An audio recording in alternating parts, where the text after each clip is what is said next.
to keep the attendees awake. Do not look at me in that tone of voice, Susan. No, it's to make sure that we all want to get out of here fast. It's the meeting before. If we were super comfortable here, we'd hang out here till 10, 11 o'clock.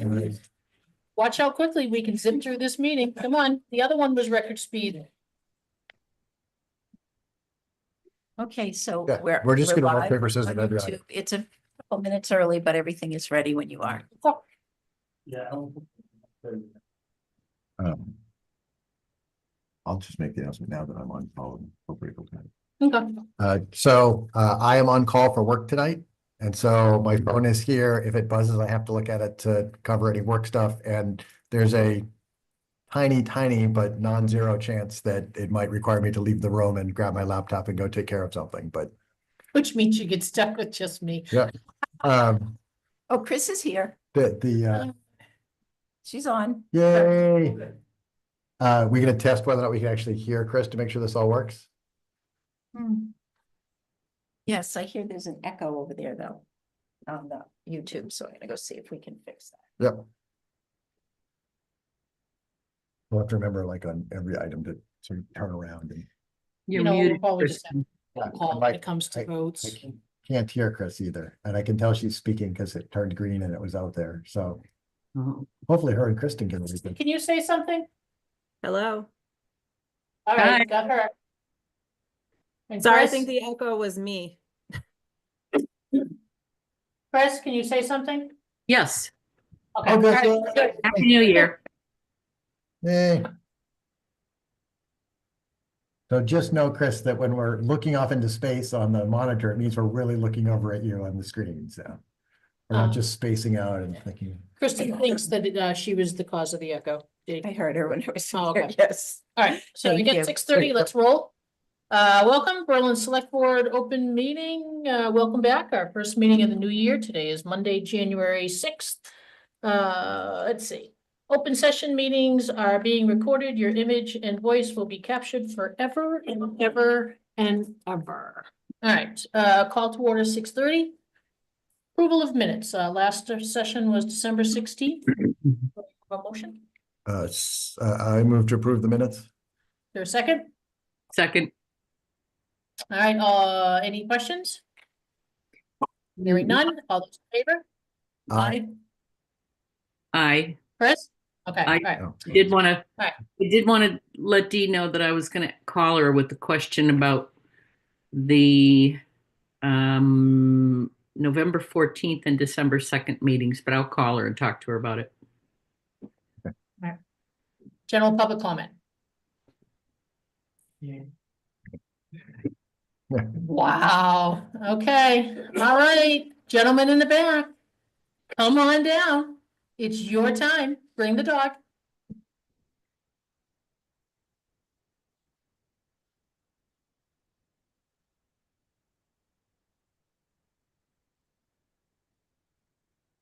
Is she being better behaved?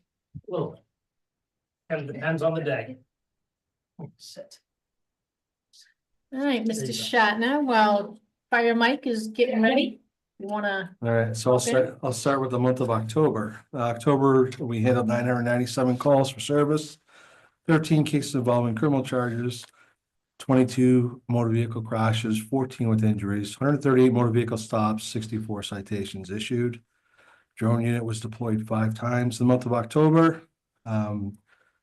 As you probably saw from our post, Sergeant Golden was active in schools supporting Halloween safety and attended the school parade. He, along with Officer Jacob Rush and myself, patrolled the town on Halloween night. There was multiple neighborhoods that we were out in. All officers attended their low light firearms training in October, which is a mandated training. October 19th to the 22nd, I got to attend the International Association of Chiefs of Police Convention in Boston. I can't say enough about the workshops that they put on. It's training that, once in a career, well, hopefully I'll go next year, but the training was amazing. The ACO report was attached. You saw she had a number of calls in October. It was a busy month for that month.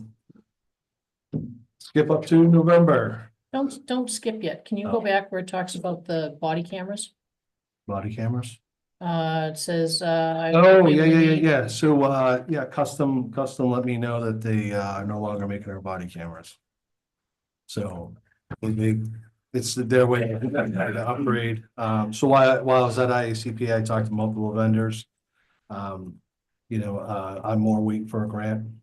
It's gonna be a instrumental, pretty extraordinary cost. We got the first ones on grants. One of the issues is that most of the body cameras that are out there, custom is the only one that still has the in-house software. I really don't want all of our body cam videos going out to the cloud because we don't own them. So you could see a training video 5 years down the road and say, hey, that looks familiar. Well, that's my neighbor. So, yeah. Yeah, so I'm just trying to find, they make it obviously cheaper to do it through the cloud than it is to keep all your videos in-house, which is why we want custom. All of our videos are in-house, nobody can get into it. If a video gets out, it's obviously from one of us. So that's a lot safer, but yeah, so that's a whole nother ball game. They're gonna service them up till next December. On the last grant, we bought 6 more. Prior to getting the notification they were ending. We did purchase 6 more cameras, so we should be okay for a good year and a half. Yeah, maybe 2 years, 2.5 years. We're gonna extend them as long as we can. But like I said, it's gonna have to wait for a grant. Thanks. All right, November. We were fortunate enough to get our notice to proceed on the Coburn Road Tower. Green Mountain and 2A Radio have scheduled. They actually started today. So that project should be well on its way. And was 2A coming this week too? Yes, they should be here on Thursday. So hopefully by Friday, 2/3 of our radio system will be new. With the third waiting on the federal money to last third.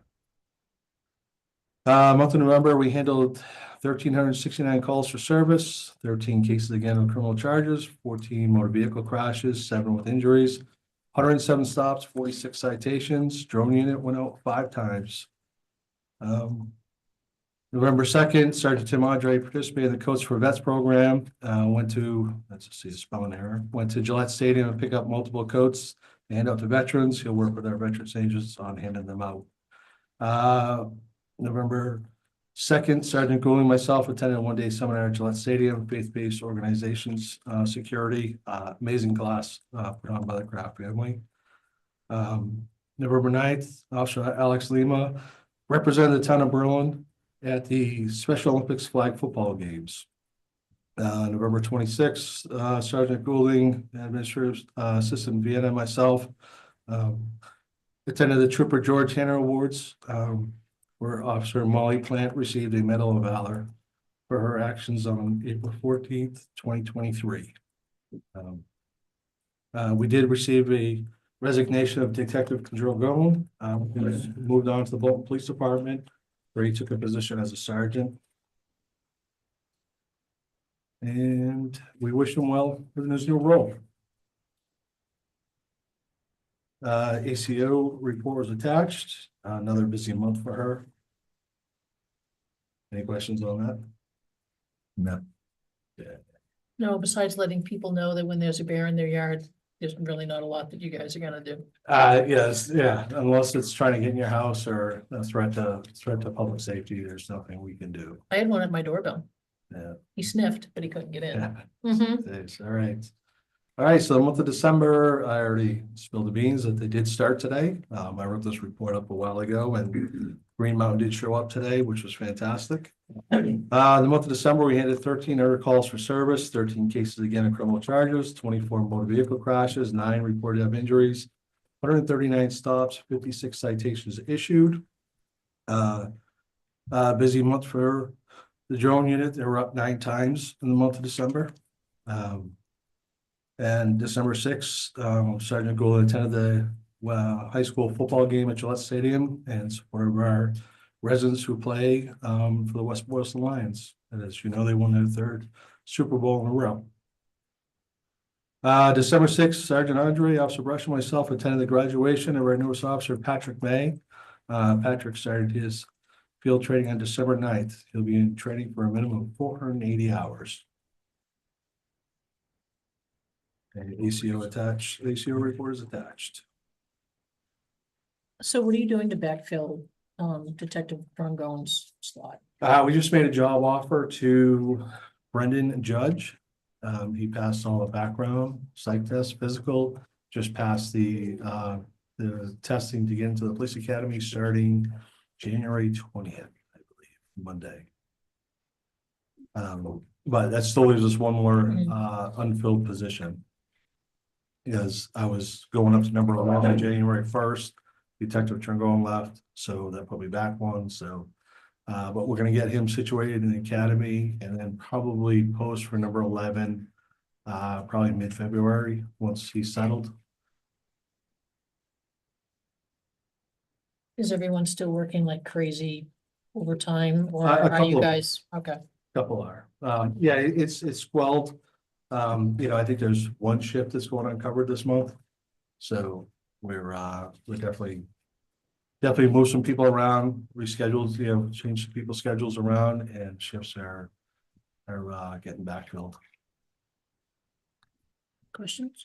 For the body cameras, it might be worthy of revisiting whether or not putting that stuff up to the cloud. I like you as a tech person, really like having the physical stuff on site. Yeah. But the security that the town would need to keep to protect that stuff is just, you just can't keep up with what's going on out there. And so Yeah. get in the cloud where it is someone else's responsibility to keep up with it, someone else who can pay for the 24/7 sort of security coverage. Yeah. And just making sure in their terms and conditions that like what they are allowed to use and not allowed to use of those things and how they have to report to you if anything ever got breached Yeah. is important to get covered. Yeah. We're with the custom system we have right now, you'd have to physically come in here to get into the system. Which is not, it's Right. not tied into any outside network. Anytime that we need work, we have to get CMBs involved to open it up and let them in. So I'm pretty confident on that. It's just, I just don't like the fact that one of the leading manufacturers, that's why their videos are always on all our training videos. 'Cause they have ownership of all Yep. videos, and I don't like that. No, I wouldn't like that either. And sometimes that's a negotiated right. My experience with custom always makes me nervous because custom also is supportability. Like if they've made it just for you, Yeah. that. Oh, yeah, you know, no, yeah, that- we're one of- then it's a problem getting support in the long run Yeah. with that you're reliant on like the person who customized it themselves and then move on to another career and then the vendor can't do anything to support you and you can get stuck. Yeah. I'm just trying to keep it keep it the same, without having to change a lot. Yep. So, And this is advice and not a commandment. yeah, But just that I'm in that industry, I get I like having my physical servers Yeah. and things on them. But the more you ask people to customize, just the harder it will be to support in the long run. yeah, And we should make sure that both the cameras, their system, and actually even the communication towers are on the capital plans too, because even if you buy something new in 3 to 5 years, you'll have to replace chunks of it again. Yeah. And so to start thinking about where that ongoing money is going to come from, those will be important. Awesome. Chris or Kristen, any questions? No, All right, Fire Mike, you're up.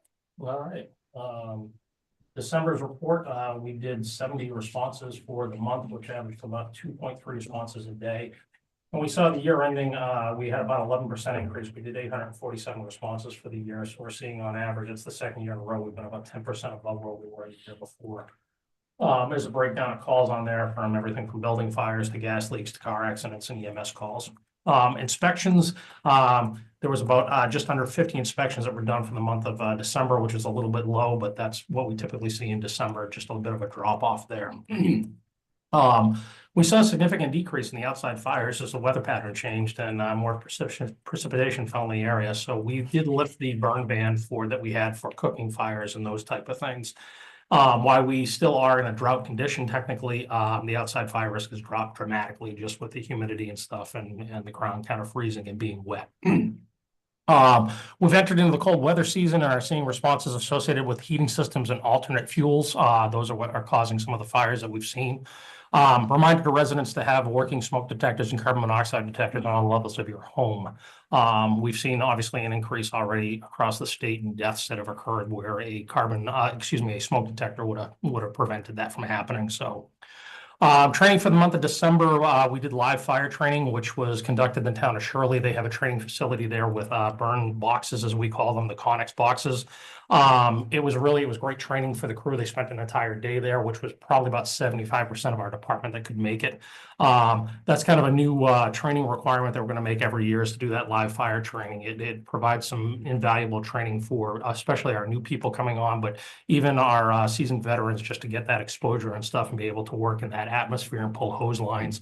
We do everything from venting, search, rescue, and pulling hand lines and flowing water.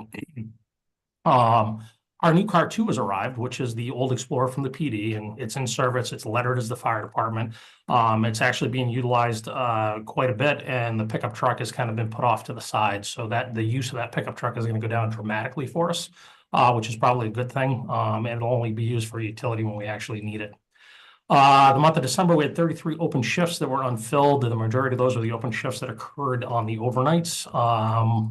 Our response times tend to remain high as a result of that on average. We're still working on changing our staffing with the new hires that I have and stuff. Will be at the beginning of February, starting at 24-hour coverage. So we'll have one firefighter on 24 hours a day, 365 days a year. So that'll be a good thing.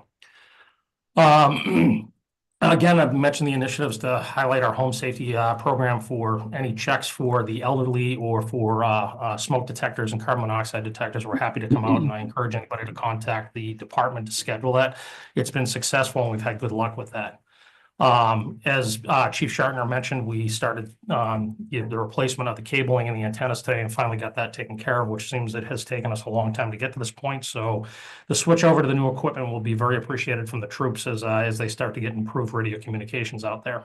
Assabet has begun the renovation on the second floor. They were in today, and they're going full bore up there just to start doing what the building commissioner has allowed them to do for demo to start to prepare it, as we just received the architectural drawings just before Christmas. They're still being reviewed by the project team, including Rich in the building department and stuff, to make sure that it's going to meet everything that we need, but he's allowed them to start doing the prep work. So they're doing a lot. There's a temporary staircase that was built outside, which is very impressive for a temporary staircase. That's the entrance that they're going to be using, so they don't destroy the front lobby coming in and out of there. And they've got some work benches they built up there and stuff. And as I said, they're going to be pulling up the floor that exists up there just to look underneath, pull out the insulation and stuff, and start prepping it for the work that they're going to need to do. So exciting times. Scary insulation. How old was that up there? Probably it was when the building was built. So I'm sure it's working as designed. Yes. Awesome. The fire truck that's outside, Yes. a resident reached out to me. Yep. And And I responded on that to them. I'm in the process of working with Kristen to type up a bid document and stuff that we can put out. My hope is there's a lot of interest from, I'm going to say, the area, from several people in town that have asked what they'd like the opportunity to bid on that truck to keep it locally as some type of a antique or a demonstration vehicle for their business type of thing. So I am actually in the process of trying to type that up to send back to Kristen to get the approval to put it out in the papers and stuff and open up for like 2 weeks, and it would basically go to the highest bidder nice. when we do the bid opening on it. So that is the intent, and my hope is that by February, that truck will be in someone else's hands. What about the other one? The other one, we're still working with the association to figure out. They've got a couple different things they're trying to do to get that truck to somebody that can hopefully restore it, is what they're going to try to do. So it's in process. I just don't have a great update as of yet. It's moving. Things take time. I Yep. mean, they were tucked away for how many years? Yeah. Hundreds of years in those Yep. buildings, so you not having Yep. not a biggie. Questions for Fire Mike? Collections from insurance collections? What are we Yes. doing on that? Kristen, do you want to speak on that, or? I do have that information. Let's see, let me just pull it up. Louder. Okay. So, I have the information for where we're trending so far this year, and I can actually, well, you don't have any personal information on this, so I could share my screen. But I can just give you a brief summary. We are on track to hit about $300,000, 300,000 this year. Basically the billing total so far is 404,000, but then there are credits and adjustments. So we're looking at, Chief, am I correct that our current balance is 196,605.87 as of December? I think it was 159, if I remember correctly. That's what we've taken in, I believe, so far, Okay. for collections, and I believe the adjustments were 196. Oh, I'm sorry, I jumped columns on here. Yeah, adjustments are 196. What we've taken in is Yep. the 159, 344.55. So on track, on trend to do 300,000 for FY25. So we're pretty current. Yeah, we're current up through the end of December. That was December's report that we basically had. And after the last discussion that we had and stuff, when I talked to Kristen, she wanted to see if I could just send that to her so she'd have it with a financial report from the town administrator's office, or the town administrator report. So, and I think our, if you will, our write-offs are uncollectibles at this point, I believe are about $404,000. And that seems to be in line with what a lot of other departments and stuff, from what I've talked to with the other fire chiefs, what we're seeing for, if you will, the Medicare reimbursement rate and stuff, and what we're actually seeing out of that. So it averages about, I think, about $600 for every transport that we do is usually the average that we see. We're done at the school, yes? None of your team is there for any roof issues or HVAC or whatever was going on where your team had to cover? No, okay, No, not for any roof issues that I'm aware of. okay, cool. All right. Any other questions? I was wondering if it's not too much to ask on these reports, response times. I mean, you mentioned that they're longer but it'd be cool to see sort of a average response time on this and any notes of outliers, Yep. because, mean and average might not always be the same. It's fun. We have a new records management system that we have that was kind of done through the dispatch center and stuff that we have. And I was just playing around with that last week to look at our yearly response times, and kind of playing around with that. So I do have some information that I was planning on giving to Kristen so that I can bring it forward so you guys can see that. And I'm not sure how deep I can go into it, but I want to show the difference between, if you will, when we're staffed and when we're not staffed, so you guys can see that, and see what the times actually are, and kind of, I'm getting more into that to break it down per unit. So I will have that for you. I'm just not sure how clean it's going to be as I work through it, but I will be getting it for you. That's fine, and I expect it to be very de-identified. You might be able to say, like, we had one call during the month that took us 9 minutes because there were two other calls going at the same time, or might not. Like, we had to go to Betty Jones' house because, the driveway wasn't plowed or something. I don't want to hear anything specific about specific people, but. Yep. Chris, any questions? Nope. All right. Thank you, gentlemen. Thank Lovely you. to see you. Thank Safe flight for you. Oh, yeah. All right. The election committee, people tag in and come on up to the front table. Oh, yeah, you're going too. Come on.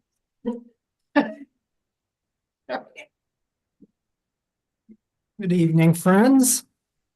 Name. So we wanted to be in front of you today to give you kind of an update on the 2024 election cycle, as well as some of the needs that we see with the infrastructure necessary to conduct the elections. So just to review the 2024 election cycle, we did have 4 elections this year, with a total of 4,079 votes cast, the majority of which falling in the presidential, of course, with over 2,400 votes finally cast, which represented 81% turnout for the community, which is a strong number by any measure in the Commonwealth. The state primary was the first time we used the new vote tabulator. It was very nice having it there, and it allowed us to release our volunteers, our counting volunteers, by 10 p.m. in the general election, which is unheard of, to give you some sense of what it was last time. The last general presidential election, I left at 4 a.m. So it is a significant improvement in time. We did stay a little bit later, mostly for my fault because we were trying to, count on our fingers and toes and get everything to square away. But the performance of the tabulator itself was flawless. The only criticism I would give at this point is because of the high number of write-in ballots that we had. We did have an early jam, like probably 8, 9 o'clock in the morning, which cascaded throughout the day. So we did have a rolling sequence of jams occurring, but that was pretty easy to handle, and it certainly didn't result in any disruption in voting operations. One of the things that we are very proud of is that we have increased the total number of trained volunteers who are helping out in the elections. We've almost doubled. You should be obviously aware of that because you approved them. Thank you for that. One of the requests that we would like to make is to continue to grow that base. We're particularly interested in seeing registered Republicans to join us. One of the requirements we have is to maintain a balanced crew for both of the major political parties. We have plenty of independents. We have plenty of Democrats, but we do need more Republicans in order to make it a fully balanced team. One of the prioritizations that we have for backups is to make sure that the mandated positions by the Commonwealth are filled. Beth is here as the assistant warden. That was one of the things that I was wishing for, because should I need to step aside or have to recuse myself, it's important to have a redundancy and succession plan in place. Likewise, we need to do the same thing with the clerk. So we'll be likely coming before you and seeking an assistant for the clerk, as well as we talk through with Jane how she would like to work that. Additionally, like I said before, our goal is to eventually get into a shift scenario where we can run multiple shifts. So the burden is not on these volunteers to be here for 14 hours or more. We did our first attempt at that in the presidential, and it was a nice change to have people cycling in and out. And I think that by giving them the opportunity to do so, we'll have a higher incidence of being able to recruit volunteers. One of the things that we did new this time that to my knowledge hasn't been done before is that the poll worker team actually assisted with the pre-work of the election.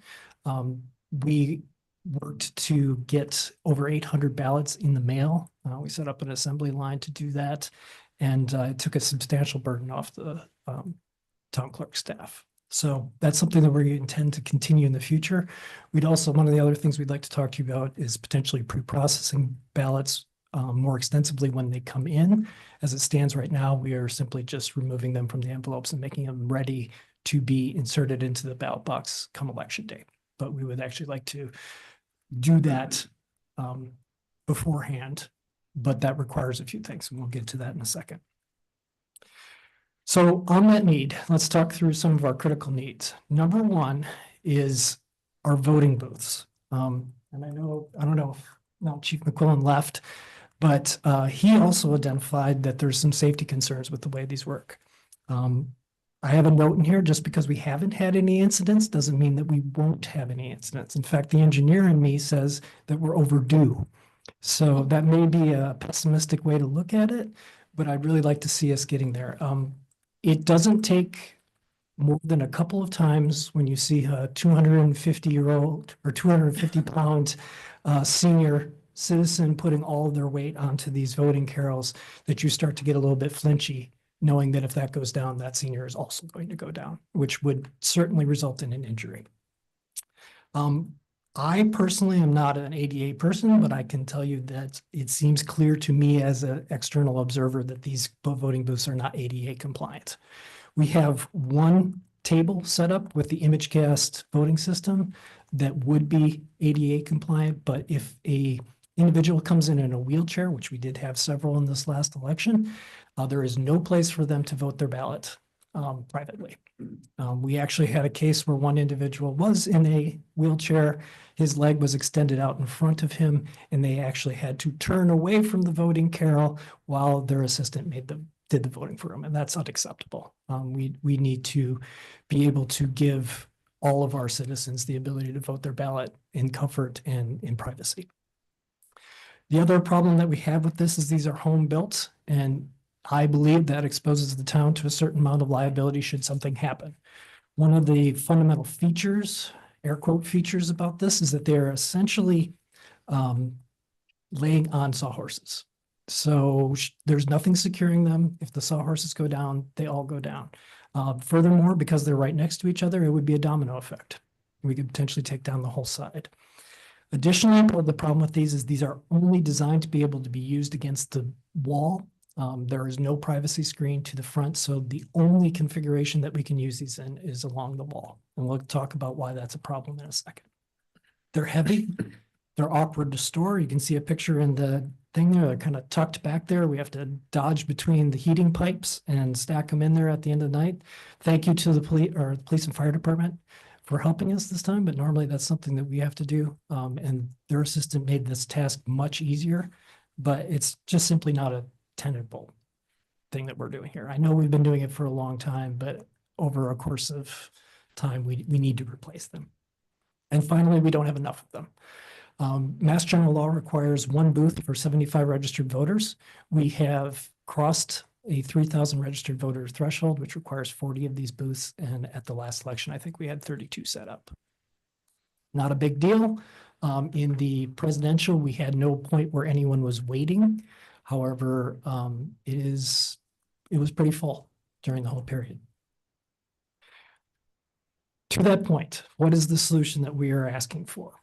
We're asking for purchased, provided foldable voting carrels. This is very similar to what most of the municipalities across the Commonwealth, the larger ones, use. This allows us to be set up in any configuration. They're fully self-contained. They break down into a box that's just a few inches thick and, you know, about a square foot around. And it's transportable. They have handles.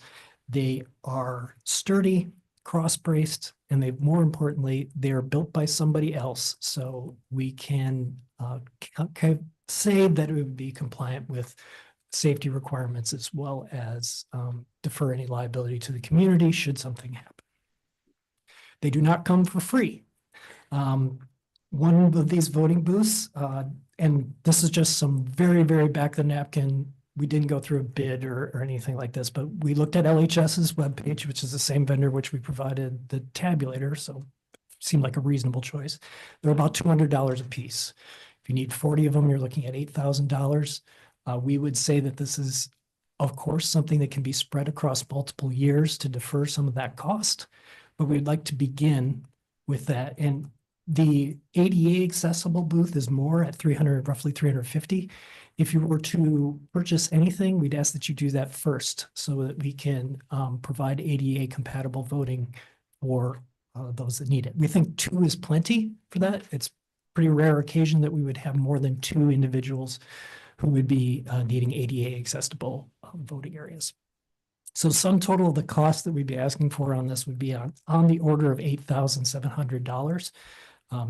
Again, we appreciate that that is not chump change or inconsequential, especially in periods of tightened budgets, but that we would ask that this is something that is considered going forward over a long-term capital plan. Something a little bit more bite-sized that will have a perhaps equally large impact for us is storage bins. I know this sounds crazy, but some Home Depot storage bins would be wonderful. They're about $9 a piece. We would like to, total cost for this with the seals necessary would be about $300. I think that they're entirely possible that we could even do this within the existing budget for the elections, but we would like to put that on your radar to do that. The reason why we're asking for these is right now we're rummaging through boxes. We're finding things that fit. It creates if you look in the vault, that's much better now. That's been cleaned, but you know, it's not tidy. It would go a long way to assisting us with record retention. It would go a long way on just general cleanliness, organization, and also with a lockable container, it puts a more robust tamper-proof system in place other than basically packing tape and stickers, which is what we use today. You can buy a seal from LHS for there's $25 for 100. The typical best practices to do that is that you seal the box, you record the seal number in your logs.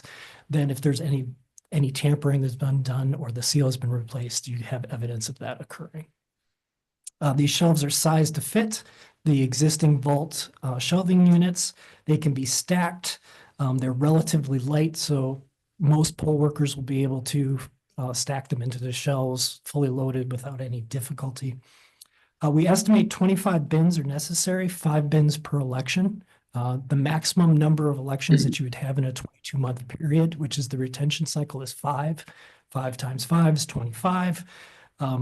It would be, we anticipate 2 for ballots, 1 each for the inner and outer envelopes, which need to be retained, and then 1 just for miscellaneous things such as the tapes, provisional ballots, much of the records that we need to keep.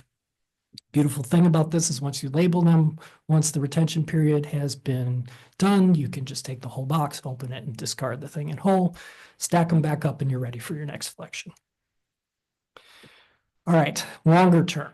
Then we realize that this is probably not something that can be done quickly, but I would like to offer a target of having this completed by the next presidential election, which is in 4 years. The room that we are in is too small. We have investigated potentially using a room like this room we looked at.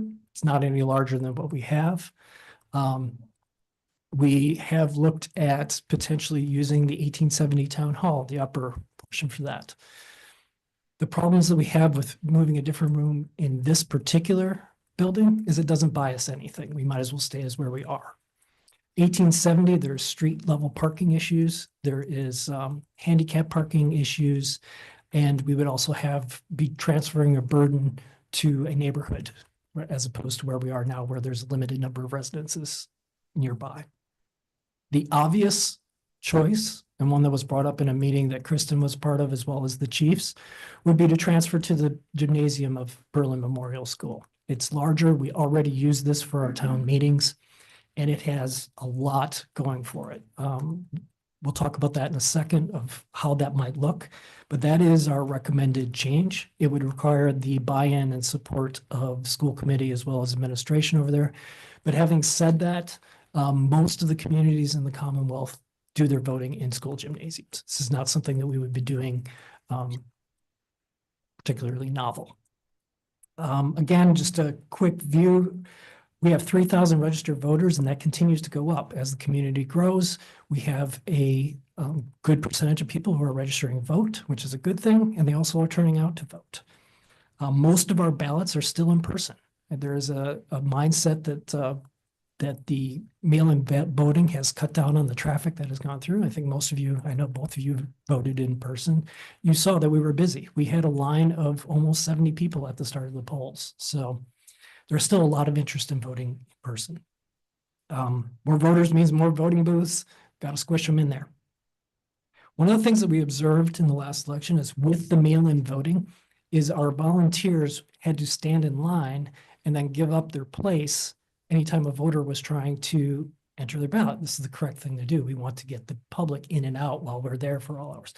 But what that meant was it took us over 4 hours to get the mail-in voters fed into the box. And now you have 2 or 3 election workers standing in line, trying to get out of the way. Voters are coming up, they're confused. They automatically queue behind the election workers. And we have to tell them, no, you go ahead. It takes time, it's confusion, it increases the noise level. We'll talk about that in a second. And it's just one more thing that we're finding ourselves falling over each other. We have election workers that are in close proximity to people who are trying to vote. We have, public safety that's trying to do their job in close proximity to voters. We're just all squished into this room and we're on top of each other. The space gets loud. Let's talk about that. One of the feedback items we had from our last kind of after action amongst the poll workers was that it gets difficult to hear. If you have hearing impairments like I do, and you have a room that is echoey, is a lot of people talking, we have to speak loud enough for any observers to hear, both in the front and the back. You have conversations going on. It's clearly a social occasion, no matter what you say. The end result is it gets loud. This is something that in a small room, like I said, with very little echo or sound suppression, it gets to be a problem in busy periods. Already talked about this space not being large enough for mail-in processing. We're literally pretending we're voting, and it's causing a lot of flow problems as well as confusion to the end users. And then finally, probably the most important reason for us to leave is this room is the Town of Berlin's Emergency Operations Center.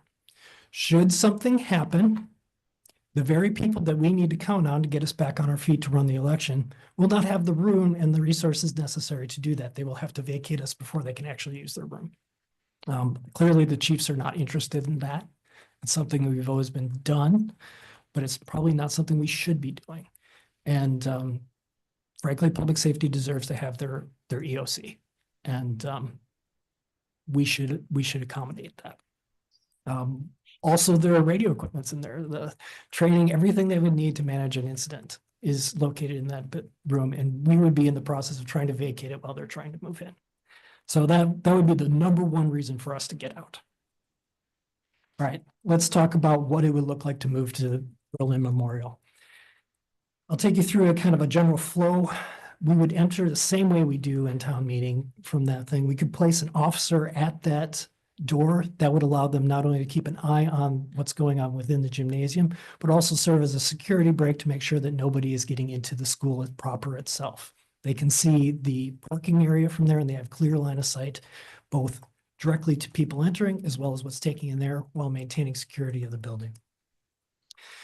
We would check in. One of the things that we're very pleased to tell you is that the poll pads that you authorized for us will be coming in very soon. We will likely have those available for the next town meeting, which eliminates the need for us to check out.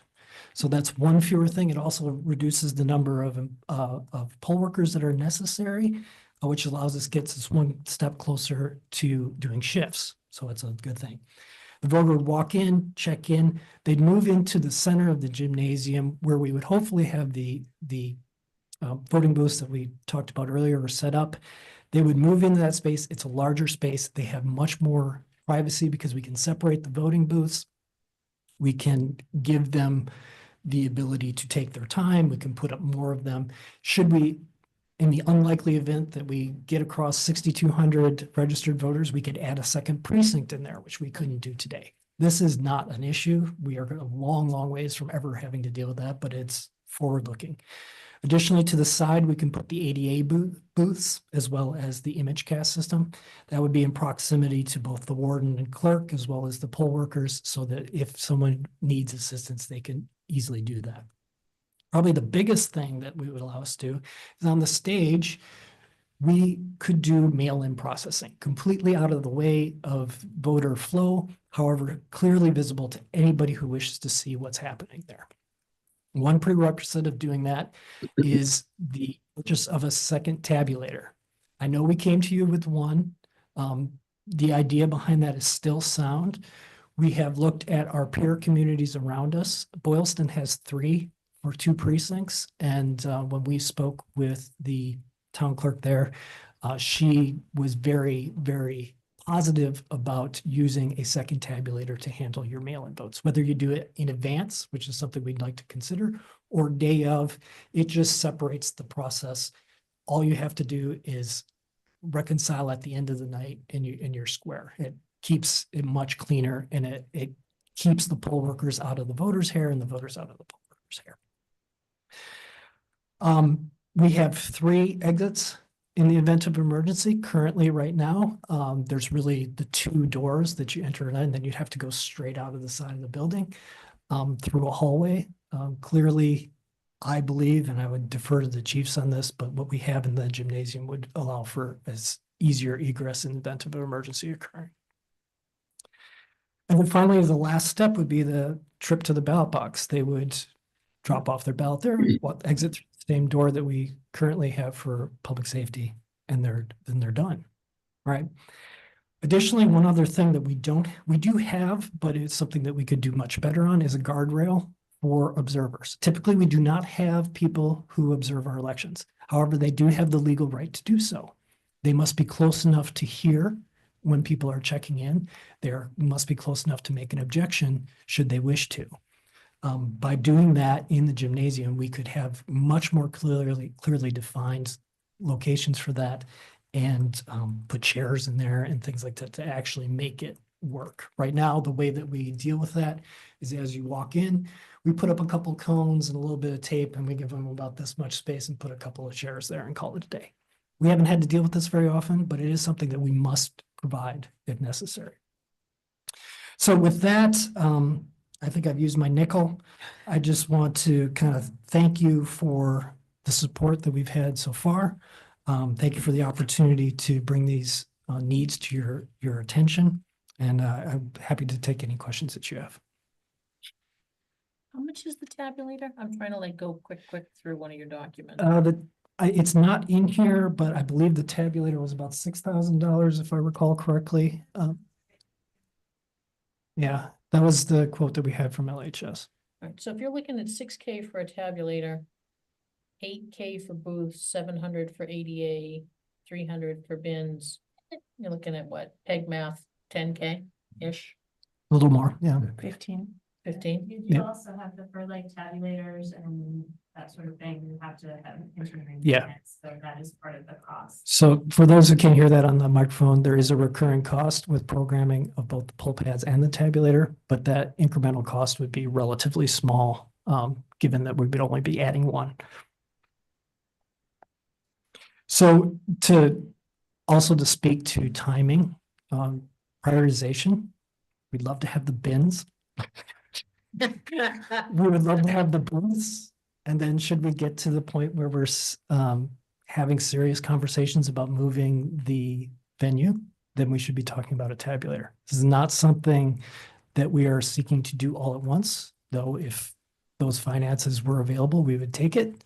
But we would like to start the conversation about a sequential process to consistently invest in our voting infrastructure. So you said ADA booths go first, I believe ADA Yeah. booths first. and then the bins? Yeah, I think And they're then- about the same. So if Yeah. you could break free $700, that would take care of the ADA booths, give us our bins. And then additional costs beyond that would be whatever is palatable Yeah. to you to put together a program to start building towards 40 standard voting booths. What do you expect the life expectancy of one of those standing voter booths to be? It's not much to break. Right. It's basically a lattice of Mhm. aluminum struts that fold together into a aluminum box. If it breaks, I imagine that we could probably get Fred and a drill and a couple of screws and we could probably repair it. Once you have your replacement pass, your replacement. Ones or twos. Right. Yeah. Right. It was about $6,500 for the tabulator. So that was $6,500 for the tabulator. And again, to break, fix any booths would be incremental. For example, one of the things that we saw in Boylston was a sequence of aluminum voting booths, which I do not recommend, but they were easily from 1950 that they were still operational. So I think that the long-term capital use of these is measured in decades, not years. Would you be able, and I know that you may not be able to, because I was looking at the Mass General Law, the items that you put up Mhm. where the, if we get to 6,200 population, we've got to go into precincts. Based on what you've seen for how the number of registered voters is going up, would you have a wild guess when we might hit that? I don't think it's something that we need to be planning for. Okay. Um, So we'll be long gone, is that what you're telling me? I will not be doing this by the time we hit there. So However, Lisa will, what? with 81% turnout rate. Yeah. You have to go at a certain point. You may choose to go earlier. Yeah. And with Yeah. that kind of turnout, that may come sooner than Okay. you One of- think that it. would. one of the things that we were discussing during the election was our precinct has more voters pass through it than some of the urban precincts that exist. Because of our high turnout, because of our large number of voters, and the fact that there is only a single place for them to vote, Mhm. we actually process a lot. Something on par to what Worcester does in many of their precincts.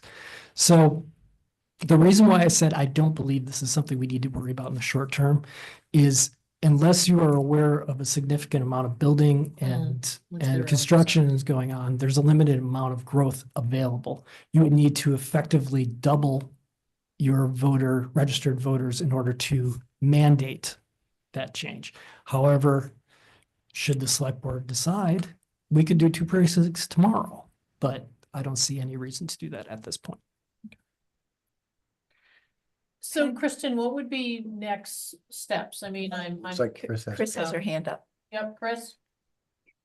Yeah, I would be willing to make a motion to, if we had a place to find the money to do the $300 for the totes and the amount of money it would take for 2 ADA booths right now. I think one of the things that we need to consider is that moving the polling to BMS, that was considered when we built the school, and it was it didn't fly at the time. You know, things change and who knows, but I know that there are a lot of parents right now that would be very upset if we moved the polling over there and then the school committee decided that they wanted to have half days or days off, because right now they're at least doing quite a few half days now, and parents aren't very happy with that. You know, they have to go to work and they need a place for their children, which school is ideal. But I think that there may be some parents who are upset about that. So, you know, I think it's all going to depend on really what the school decides, whether we can like move in the near future to I the. think that's a conversation that we need to have with them. And I Yeah. think that that is something that we need to give the benefits overall to the community for them, Mhm. for the consideration. One of the things that we haven't discussed is that this particular location, we received feedback from Chief Shartner that he struggles with parking during that. He struggles with maintaining the 150-foot exclusion zone. If someone pulls in with campaign posters on the side of their truck to vote, that is technically a violation. We have to ask our neighbors to accommodate people effectively to holding signs and doing, you know, political activities.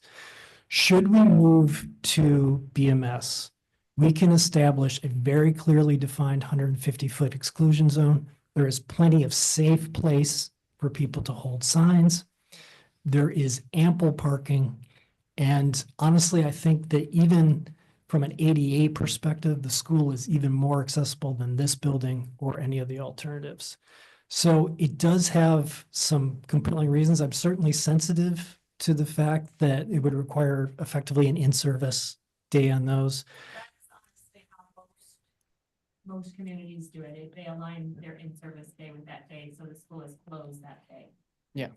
And the in-service day, I mean, there is educational opportunities as well to have the students of BMS to see the setup of the election. They can, you know, potentially participate if we do this in a manner. I think that the public good associated with elections is substantial. And I think that having a welcoming and accessible location for those elections is of critical importance. Agreed. I mean, it's not something that it's a conversation that's gonna happen overnight. There needs to be, No. you know, information and discussion and bringing in who knows, and I'm sure Link and everybody will get involved to talk to the parents, so that's gonna take, if you said that you don't need it really until the next presidential election, which is 4 years, we have plenty of time. There's no need to like kick that can down the road right now. We have other issues to focus on. Chris, where are you thinking of getting the money from? I was going to ask for a suggestion from Kristen. I have one. So we have not yet certified free cash, and it's going to be a few months before we have that piece complete. As you know, we are still finishing closing out FY24. However, I see this, if I'm doing the math correctly, as just under $9,000 for the booths and the storage bins. And I do agree, Chris, I think those are urgent needs that we should fund now. My recommendation would be to do a special article on Maytown meeting. I don't have any ARPA funding available. We've allocated all of that at this point, but it doesn't rise to a capital article, being that it's not over the $10,000 threshold. So I would recommend considering doing it as a standalone town meeting article in May from free cash. Well, I was talking about 2 ADA booths and just the $300 for the, Bins. so it's, I don't think it's 9,000 or 10,000, is it? I'm not doing, One. Oh, okay. I'm sorry. I thought you were talking about Yeah, the whole. so Kristen, it would be on the order of for the roughly 350 plus whatever taxing and fees associated with 2 ADA bins. And then there'd be an additional $300 on the order of $300 for the bins. So the total we would be asking for would be less than $700 in the short term. yeah. Okay. I didn't know if there was Right. somewhere you thought we could pull that The ADA amount. booths were 350. Oh, they're 350. I'm Right. sorry. $1,000. Right, so I think we're talking about $1,000. I, however, Kristen, if I'm reading the ARPA spreadsheet correctly, that the select board allocated for election-related stuff, voting machines and poll pads, $17,000, of which only 12,625 is spent, and there's still 4,300 left in that account. I And- have updated that spreadsheet, Scott. That money we allocated to that facility study because that was left over from the Right. poll pads and the voting. So I I guess am we looking could- at on November 1, that could be updated since then. But I also believe that by the rules, we're allowed to move things from project to project, correct? we And so we are. could take money out of project 23, which is the implementation of the facility study years 0 to 3, and put money Yep. back into project 19 to cover a chunk of this.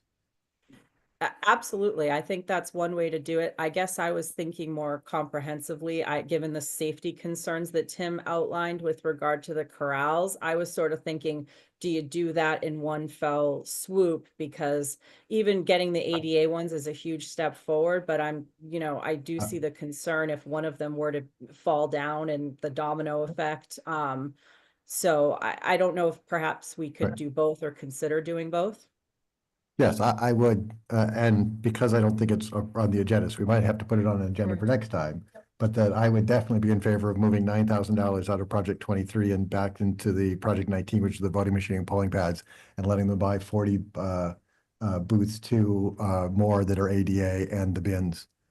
And then we'll have to figure out what to do for a second tabulator, but that's probably not going to be That's- all the necessary for until we get to another big election, which Yes, is sir. 22 months away or so. And then we go to town meeting and we have that Yeah, discussion. yeah. All right, so since it's not on the agenda and we really can't vote on anything, I will move this to our next meeting, which is January 27th for a vote and any more chit chat on it. But thank you very much for the presentation. Oh, Paul? Yeah, first of all, very nice detailed report. However, we're talking about capital expense and I have a couple questions. A, where will these new voting booths be stored? Who is gonna move them and set them up? There are some hidden operational costs that we haven't heard anything about, and maybe we can't at this point because we don't really know physically what we're dealing with. But is that gonna be foisted on the highway department? And if so, does that take away from what they're doing? We just need to elaborate on that. That's all I'm So asking. I would like the opportunity to address that if that's possible. You want to repeat the question? So there- He wasn't on the, There's a sequence of questions, one of which had to do with storage, one of which had to do with setup and tear down of these things, and the third piece was recurring costs. All that I get Well, that? yeah, and the transportation, wherever they're stored, we have to transport. Just boilerplate that is gonna have to happen, and we just need to be aware of it, that's all. Okay, so currently, the voting carols are stored downstairs, and actually, I guess it's not, can't be brought up on screen. It is in effectively like the boiler space. Where these would be, the replacements would be stored is we would simply take the space that has currently been taken up by the existing carrels and replacing them with a arguably smaller amount of area that can be stacked more neatly. So I think that the overall impact to storage within the building would actually be a net positive. I would recommend that when the time comes and we have reached the point where we're satisfied that we discard the existing carrels. Number 2, set up and tear down. The first time that, to my knowledge as warden, that we've had assistance in set up and tear down was actually this last election, when the fire department, the on-call fire department team helped us tear down. The total amount of time that it took was less than 15 minutes, and it was a huge help. We are very grateful for that. Setup has historically been done by James the day before. Beth and I also play a role in that before the election, so there would be no impact to highway, even though the highway department has repeatedly offered their assistance to us. We feel that this would be a limited impact to their operations. And again, because these are small, it's pretty easy to set up. It's like setting up a folding chair. We set up this time and he was really great. He did a really great job. He emptied the room and he set it up. Yeah. But it doesn't take long. So for those that didn't hear that, Ken, who's our facilities manager, assisted at this time. Finally, the third piece was recurring cost. That is applicable to the additional tabulator only. There is no cost associated with the polling, or excuse me, the voting booths. There is no cost associated with the bins, of course. So we will be looking at a long-term, an incremental expense cost to the community on the order of $200 to $300 per election. And this would allow us to process the mail-in ballots. No, lots of great questions. Obviously, again, we can't make any determinations or vote or continue Correct. to discuss this. So I have already gone through and put it on our January 27th agenda, time to be determined. So if you want to come back, if the public has questions and they want to come back for it, then that's great. We'll take it up then and have a discussion and a potential vote. Thank you. Awesome. you. Thank you both. Great. Appreciate you both. Very much. All right, Paul, running a little bit late, but you are up for landfill compliance.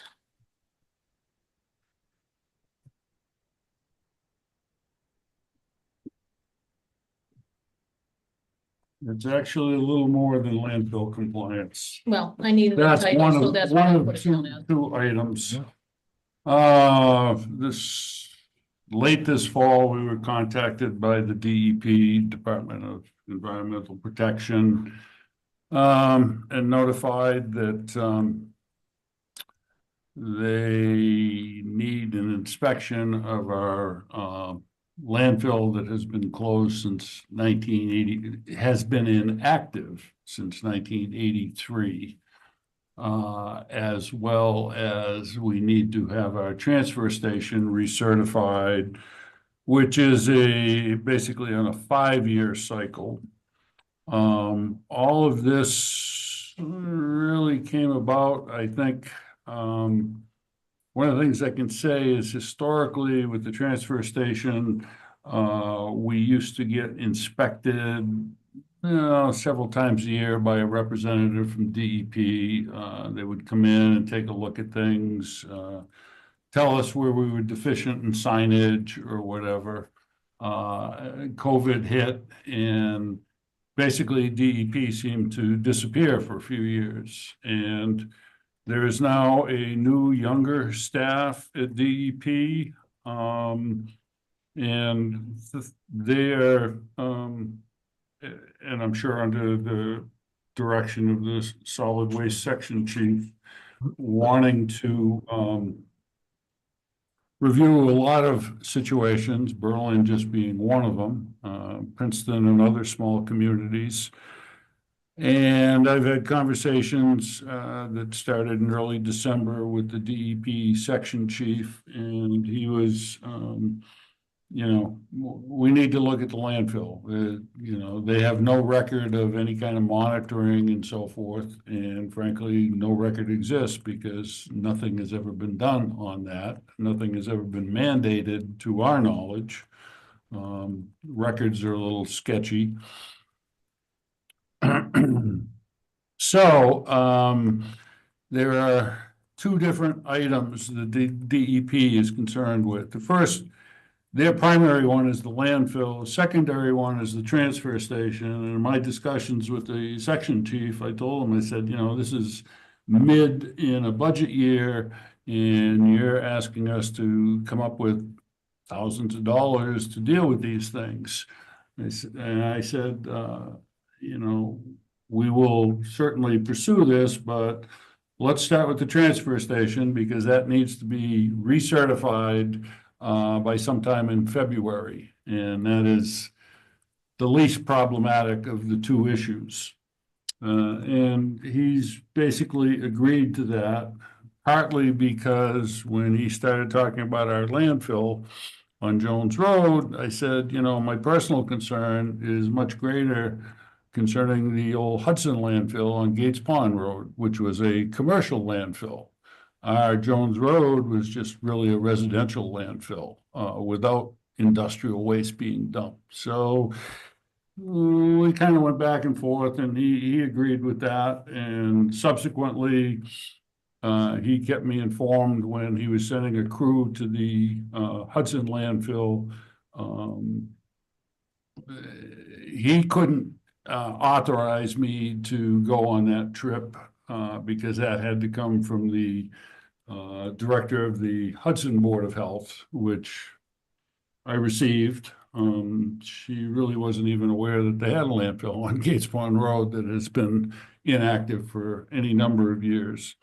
So that's all in part of the conversation, and I use that as a somewhat of a little negotiating chip to say, work with us here and we'll work with you there. So what this means is we need a third-party inspection of our transfer station for recertification. That requires hiring an engineering firm on the outside to come in and do a compliance review based on DEP regulations and protocols. And the same thing is required of our inoperative landfill. So I reached out to Ty and Bond, an engineering firm. I did speak with Kristen. She gave me a couple other names of engineering firms, which I pursued. Ty and Bond is considered to be a little bit on the high end. The names I got from Kristen, unfortunately, those firms no longer do this type of work. So right now I'm riding the Ty and Bond horse. And our priority, they sent two contracts, which I had Kristen take a look at. One was for the third-party inspection of the transfer station, and the other was for the landfill compliance. And I have signed a contract with Ty and Bond for the transfer station one, and they said, well, what about the landfill? And I said, well, we've never worked with Ty and Bond, and I want to see how that goes before I sign a second contract. So they're amenable to that, no issues. So that process has been initiated. Their third-party inspection has not happened. I would imagine that's going to happen in the next 2 weeks. And how that works, the procedure,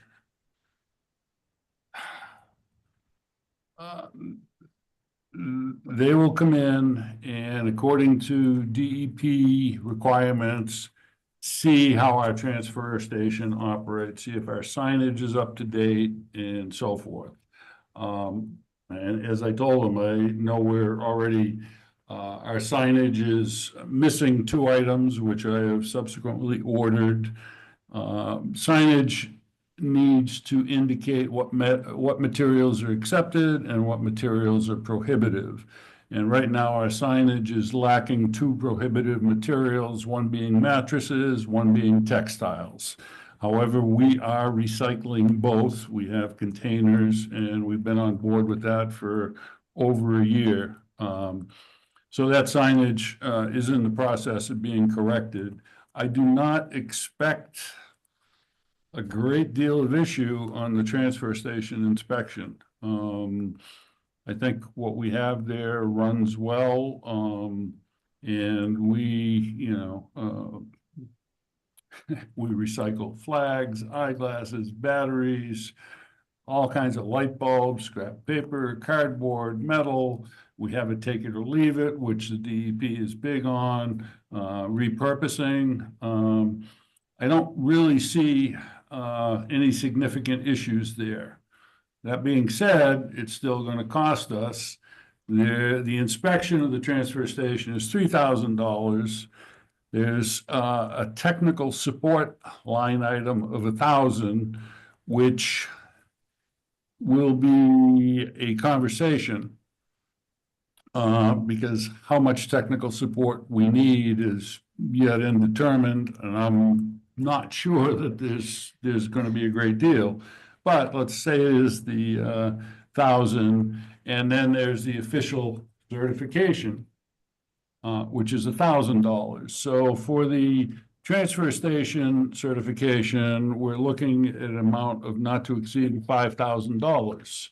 And I signed the contract after talking with fellow board member who deals more with the numbers than I do. We feel that we can probably cover that within our budget this year that we have in place. The landfill one, and one last thing on the transfer station, it's a certification process that happens every 5 years. This is the first time it's really happened to us for unknown reasons, dealing with the state, who knows? Maybe paperwork was missed, but I'm not aware of that. The landfill one is potentially a bigger issue. However, it was timely in the sense that I've looked at that piece of land down there for a number of years and said, what a waste. We should have a solar farm down there and generate revenue for the town. But you cannot put in a solar farm until the state gives you the okay that your landfill is properly closed. Now, that's frankly, a squirrely decision that's going to come out of this whole process. Time bond, if we move forward with them, and at this point it looks like we will, but I'm still waiting to see how we work together on the transfer station. They will write a report and ID any deficiencies in the landfill. And Peg, I had said to you I didn't have any handouts, but I do have a couple of basic ones.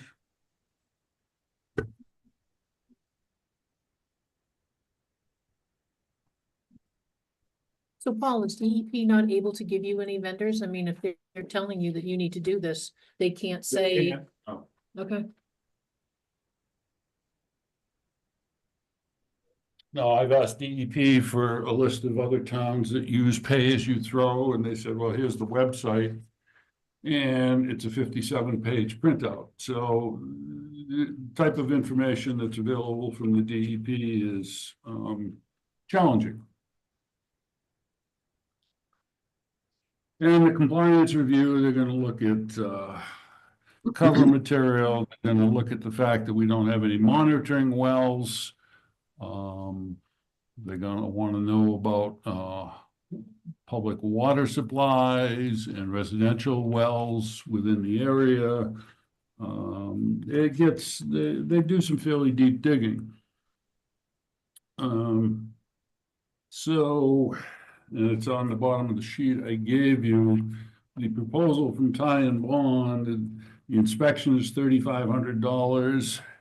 The technical support is $2,500. And the technical support kicks in.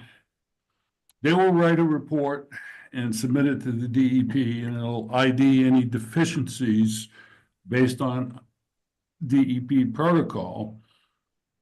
And that will indicate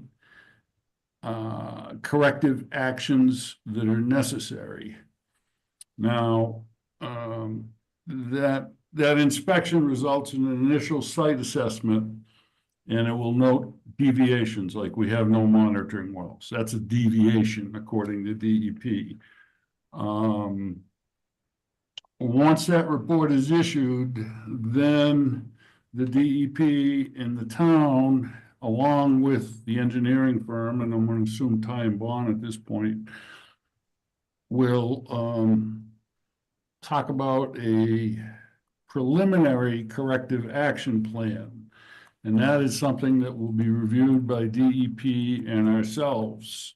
And it's from what DEP tells me, and this is the lead guy, it's a discussion.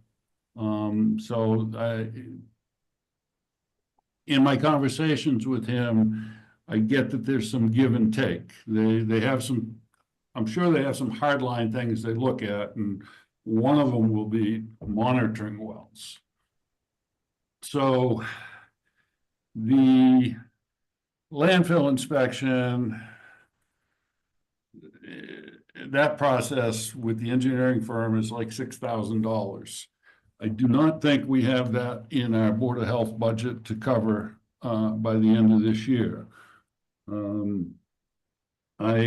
am on the Capital Planning Committee meeting later this month to inform them of this potential hazard.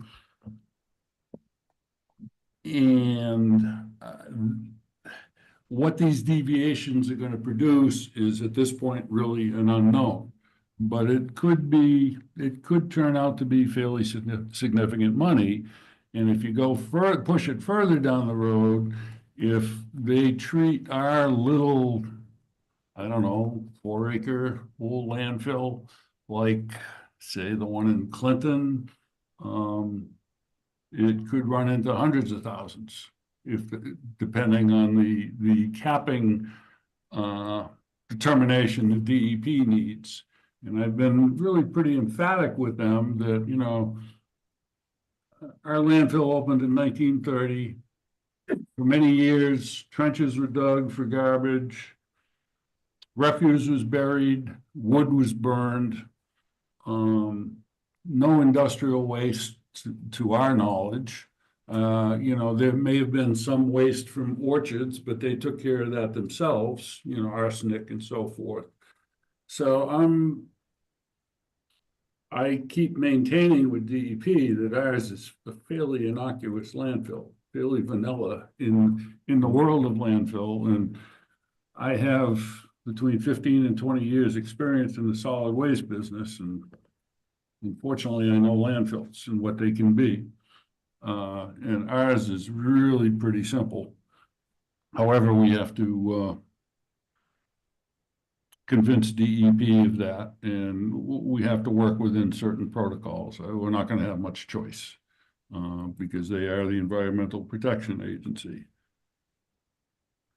So the transfer station needs to happen by end of next month, and then the inspection for the landfill by the end of the year. Well, I wouldn't even say that. They're going to want to see it before that. When you say year, are you talking fiscal 25. year or Talking calendar year? Calendar year, December Yeah, I 31st. don't think we're going to get that kind of leeway. What are they looking for in terms of date? They haven't told me. So far, it's like, I'm trying to sway down with the transfer station certification and budgetary concerns, and that we're gonna have to go to town meeting to get money to address the landfill concerns. I will certainly keep you folks updated as conversations continue. And they're not looking at having it like capped by the year, they just want the study Well, the study needs to happen certainly, I'm gonna say within the next 6 Yeah. months. And they're kind of hot on that, because I know they're hot on Princeton, and all of a sudden, these small communities that have flown under the radar for many years, there's a new interest in them. Is there a difference, if you do if you do it in cold weather, December versus nasty, ugly, hot, kind of like Concom, you look and the ground is frozen, so you really don't do stuff because the ground is frozen and vegetation is dead compared to the middle of the summer when there's river flowing and. The only things. thing that would affect the landfill inspection is snow cover right now. Okay. There's 6 inches of snow, they're not gonna do it. If it's a dusting and 1 or 2 inches and they can see the topography, the voids and all that, they're gonna go ahead. Who would the other, you rattled off some towns, Clinton and Princeton, I know there's like a giant dump on Concord down there too. Yeah, I mean, Clinton is kind of an interesting story because they had to close their landfill, but they've also raked in several millions of dollars by taking soil from the Boston area harbor and all that. A lot of trucks running by, and we have some experience of that in this community. What do they use, or who do they use, do you know? Are they, Down at Clinton? yeah. No, are they- I don't know. I Okay. don't know. That might be a good thing, is to call up a few of the smaller towns that maybe have a target on them and ask them who they're using, so that we're not just. Well, I know Princeton is using Ty and Bond as an engineering firm. That's the first step. We've got to find out what the DEP is going to require really before we take the next step. Yep. Because that can vary considerably. For me, the study or the study for the landfill is exactly what the reserve fund is for. Mhm. And that, that we somehow support the Board of Health to move forward with both of these studies, and when they expect that will exceed their expense budget, because neither of these were planned. And that we would be in support of a reserve fund transfer to cover it, so the studies can be done in a more timely manner. Because I think you're right, I think you're approaching it the right way. I'd love to, again, know that this company is good for project 1 before we go into Right, project yeah. 2. But I also think that if we can show the state that we're really looking for the funds, we're trying to forward to this, that then we could potentially buy ourselves more time for phase 2, which is gonna be bigger. and Would more be expensive. absolutely helpful. Right. Absolutely, yeah. If we're not obnoxious from the beginning of day one, then, we They may we've wanna play not with burned us. all of our capital by the time when we really need to say, look, we're not gonna spend $500,000 on this. We're gonna find $100,000 solution for this, So far from my perspective, I've got a good conversational relationship going with the department head, of solid waste who's leading all this, and he understands. So that's why I'm going ahead with the transfer station third party, just keep, we're plugging forward. And I think the powers to be at DEP are realistic enough to know that as long as we're trying and we're working on it, that time can be a manageable factor. Especially when they come out of nowhere. Surprise. Yeah, there well, could be no really. surprises, there's only poor planning, so it's. I just can't walk up to you and say, hey, Paul, go fork over $100 bazillion. Sorry, I haven't talked to you in 10 years. Right, yeah. All right. Through the chair. Kristen. Yes, ma'am. I'm like Hi, hearing sorry. voices going, oh. It's me. You're not hearing voices, but it's just me. If I may, I just wanted to echo, what Paul had to say. They're really looking for some progress. I did receive a call from the director of the Central Region for DEP, who I've worked with for over a decade. And she did let me know that, they have staffing constraints as well. And they are now trying to get caught up on some basically paperwork and looking for, towns and cities where they may have been missing some documentation from, in the past. And so we fell across their radar, not in a, punitive way at all. She reassured me that they're not looking to fine us. They really just want to work with us and they want us to show some progress towards, particularly we spoke in regard to the landfill, to getting, getting us up to speed with the requirements that they want us to meet. And, she reassured me that we are not alone in this process, which I thought was helpful. So Paul, I certainly agree with your approach, and I have worked with Ty and Bond before. They are a great company. I don't foresee you having any issues that, I think that a lot of the other companies may do the compliance once you've done all of the testing and everything. But I think it makes sense to start with them if they're able to do it and get it up and running. And, I'm happy to assist in any way that I can. I think to your point, DEP is just trying to close the book on a lot of different little things that are hanging out there. It's not that we specifically came under the radar, it's just that they were playing catch up for, We popped up. yeah. Well, should we put this on the agenda then for the next meeting to really figure out a plan to take care of this and go to finance if we are gonna do a? Yeah, reserve and transfers, I understand, can only happen after the fact. We're Okay. not allowed to pre-approve them, I don't believe. So you'll have to, And FinCom would have to be involved with, but I mean,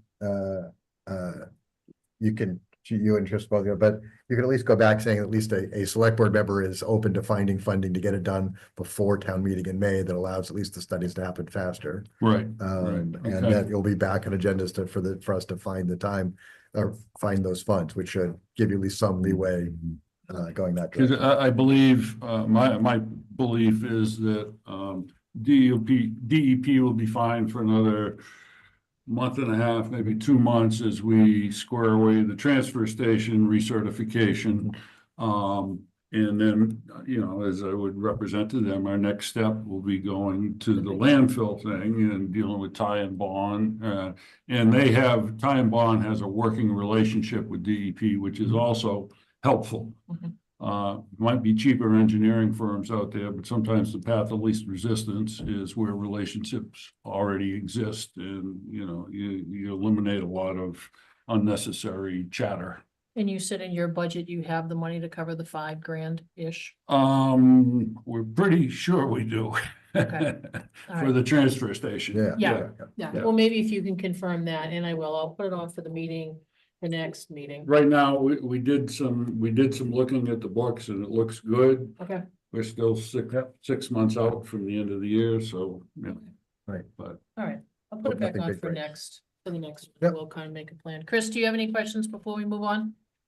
Yes, how have the recertifications of the transfer station been paid for previously? Through we the haven't done one. budget? You haven't done one.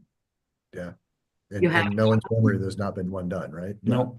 I thought there It's was never- every 5 it's years. the recertification has not come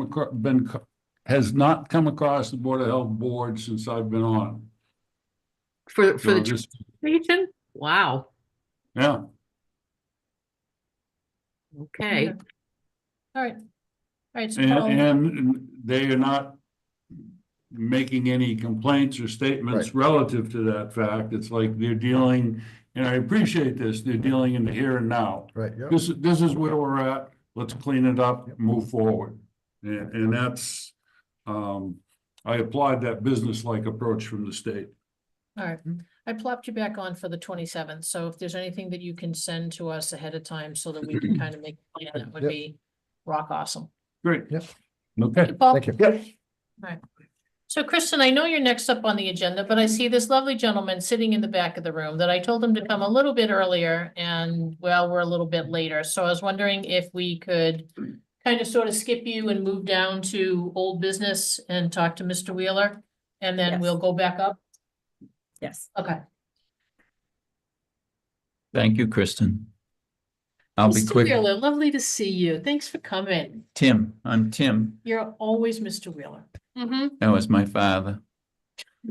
So the Community Preservation Act Committee had a deadline of November 1st for applications for this round. We got a number of good applications, one of which was from the 1870 Town Hall Committee for a study for design work that would allow greater access to the front of the building up that slope.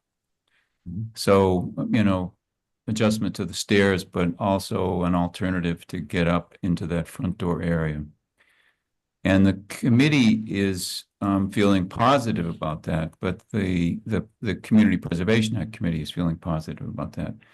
The 1870 Town Hall Committee has disbanded, and as the applicant, we no longer have an applicant now. So since the Select Board is the appointing authority for the 1870 Town Hall Committee, it seemed appropriate to ask you folks whether you would like to be the applicant at this time. And I think the benefit is that if the funds are available and the design work was able to go forward in a fairly short order, this effort could be coordinated with Complete Streets and Bullard House and other work on the 1870 access road up the left-hand side. So it doesn't mean that you have to do a lot of heavy lifting. I think it means that you would be able to join this effort along with the other work that's being done in that whole neighborhood. So it seemed appropriate to keep this on the docket so it could be addressed at town meeting and the funds would be available July 1st for that study. So again, given that you weren't on the agenda, and we really can't vote, when do you need an answer from us? Yay or nay by? I think we're on the agenda. Well, We did add I him. mean, oh yeah, 3D. okay. 3D officially added. Look at there he is. All Yeah, right, you took care of it. I remember. yeah, okay. So are you looking for tonight? I know we have So we meet, today. the CPA meets tomorrow night, and our goal is, you know, we'd like to approve projects if we can. We still have the 17th as a date, and, you know, if we can't do it tomorrow night, we do it on the 17th. So I mean, we're not Which gonna, doesn't do good, any good for us because we don't meet until the 27th. yeah, so it would be, you know, we need to begin to put pieces together so we can get ready for the warrant, essentially, so. So what would be the responsibility if we decided the select board would take it over? I assumed that since the folks that gave the quote for the work are the same folks that are dealing with your other 1870 Town Hall drainage issue for Bullard House, the two could be commingled. And as a result, whoever they're reporting to, they could continue to report to on this project as well. Yeah. Through the chair. Kristen. So the Historical Commission is overseeing the drainage work. I'm assisting with that. I do have some concerns about taking on another project at this time. I had really hoped this is something that the 1870 committee could do without them being there anymore. My initial reaction is unfortunately to put this on hold.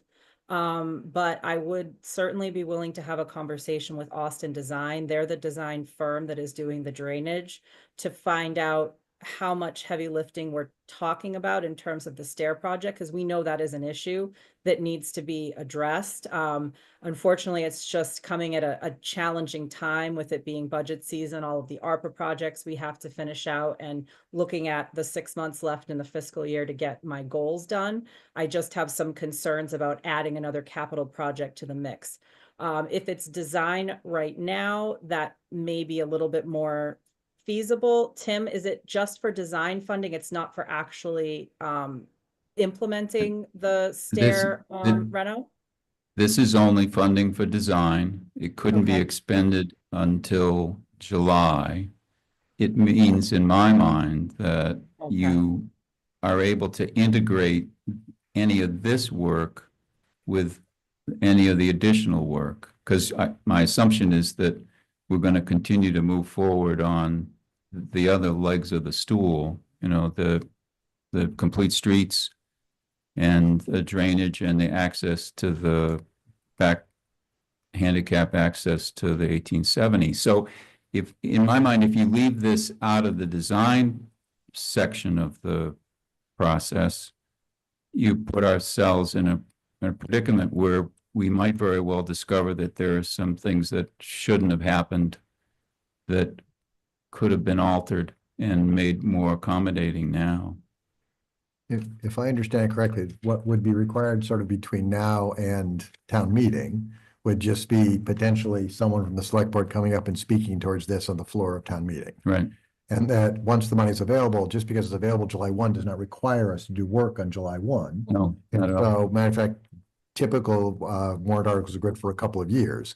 And so this gives us, for the projects we just heard from the Board of Health and others, usually the limiting factor for us is the timing it takes to get money for a project. Right. And so I would not want to derail the getting money for this project, even if it might mean that it's not until fall before we do more, but it gives us the opportunity that if we're doing something else going, oh, we can include this easily without much more work, that opportunity is there. And so I really would like us as select board to take on the sponsorship of this design project. Yeah, by waiting, you end up having to go into the next cycle, which means you wouldn't get the design money until May of 26 and not be able to use it until July of 26, which means, you know, you hopefully a lot of these other steps are initiated and completed by then, so. Chris, do you have any questions for Tim? See? Yes, I was just gonna say, through the chair, we just had a presentation on possibly moving our voting to Berlin Memorial School, and I keep thinking that, you know, why don't we concentrate on doing what we need to do to get the 1870 back up and maybe be able to even do voting there. I would be in favor of, if that was a motion, Scott, I would be in favor of seconding your motion. Let's say it was a motion. Okay. then I we'll- move the select board take on ownership of the design request to the CPA committee. Okay. Second. Chris, you seconded? All right. Any other questions? Kristen, any comments? I think the timing is better than I was thinking, with it being summer and tying in with all of the sidewalk improvements and everything that's going to happen through Complete Streets. I, you know, thinking it through a little more on the spot, I do think it makes sense to move forward. All right. And have you So- seen the size of the cracks in the walk? You could lose a foot or a shoe down in there. It's really a safety issue. Yeah, I almost fell. So yes, I get it. Absolutely. Yeah, and the initial review by the engineers suggested that as the steps get modified, they would actually extend out into the sidewalk by a foot or so. So the Complete Streets integration with this whole process really makes a lot of sense, so. All right, Yeah. so motion, second, comments, any other questions? Hearing none, put it to a vote. Scott, we'll Aye. do roll call because it's just easier. So Right. Hawkins, aye. Hawkins, aye, yes. Stone, aye. Chris? Keep There you go, Mr. Whalen. Thanks, Tim. kids. Thanks. Thanks, kids. Thank you. Bye, it was nice to see you. Yep. Bye. All right, Kristen, let's swing it back to you and talk about your town report, or Okay. TA report rather. Don't have too much for you this evening, given the holidays, and unfortunately wish I could be there with you this evening. I am recovering from COVID, which is always fun. But we are continuing to work on the budget, and that is moving along well. FinCom will have their second set of meetings this Wednesday. And those are at 7:30. Unfortunately, this one will not be a hybrid meeting. We wanted to see how everything went tonight while we had the expertise of our cable director here to make sure everything works. It does look like things are working well. So it seems that we can go back to the hybrid meetings again, which is great. So next week we'll start the hybrid meetings with the FinCom. And we are moving along. Tax bills are going out January 6th, which is today. Yay. They will be due February 5th. And as I mentioned earlier, we are still in the process of closing out FY24. We've received an extension through the end of February to get in what's known as our Schedule A, which basically gives us our certification for free cash and closeout for FY24. So it's going to be a bit of time before we have free cash certification. What I've recommended to the capital committee is that they go through and they rank the projects. You know, we don't know the dollar amount right now, but I believe they, you know, should rank the projects in order of priority, and then we will see what we have in terms of cash there. So all in all, you know, the budget process is moving along. Also have been talking about the kind of future of 1870 and where we'll go. I think that what we just discussed was a good step forward. As Tim had mentioned, the committee has disbanded. You know, we are still working with Sandra, who is doing the scheduling for 1870. And I think that that's going to be a topic for a future agenda item for the select board to talk about the future of that building, whether it be voting, whether it be, you know, tying in with complete streets and basically finishing some of the things that go along with the building. The drainage issues, the initial sort of information we're getting are that they're a bit challenging because the site is small and it is already developed. So drainage is more difficult to address when you have a small site that already has a substantial amount of impervious surface on it, which the parking, even though it's not paved, it is so packed down, it is essentially impervious at this point. So we don't want to add any more impervious surface. We want to make sure that, you know, we're flowing groundwater from where it needs to be and managing it in a way that it doesn't end up in the basement of the Bullard House, because there is water coming down from 1870. So that cost basically, in combined with stormwater regulation updates, is about $25,000 to update the drainage and parking lot plans. For 1870, we only had about $55,000 allocated in ARPA money for that. So in order to actually do the drainage, we're going to be having to look to capital or another source of funding going forward to actually address the drainage.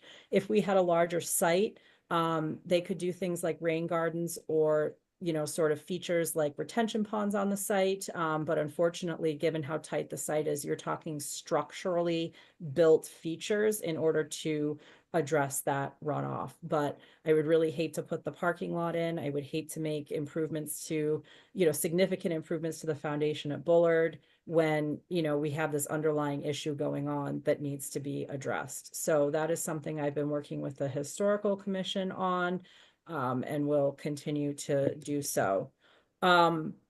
One of the things that has come up over the past couple of weeks is comments on Facebook, and there have been comments directed towards the select board on Facebook. I really recommend that the select board not specifically respond to those comments, both from, you know, not looking like they're responding on behalf of the whole board, and also we're not violating open meeting law and discussing things outside of a posted public meeting. We actually are researching if there's a way to turn the comments off on our posts, because we basically just put out a piece of information. It's not really a discussion point. It's like town meeting is X date or tax bills are due X date.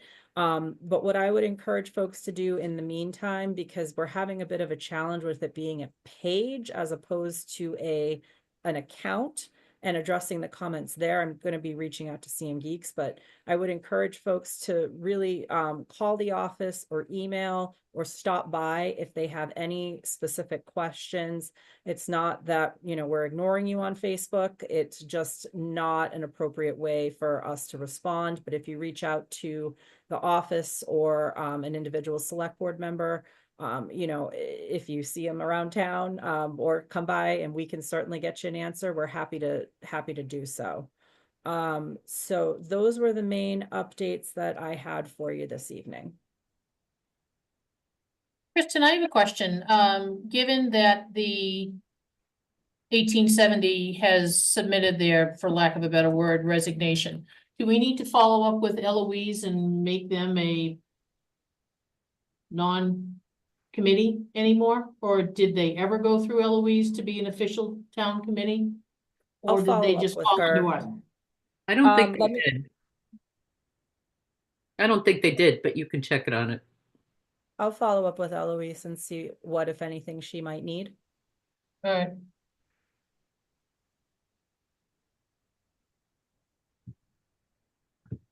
Scott, any questions? Is there any change to the project that we approved for 1870 for the scraping and painting sort of in this stairwell?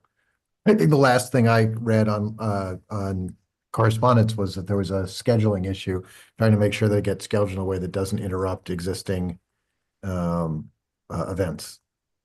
So the carpet was actually purchased by the committee.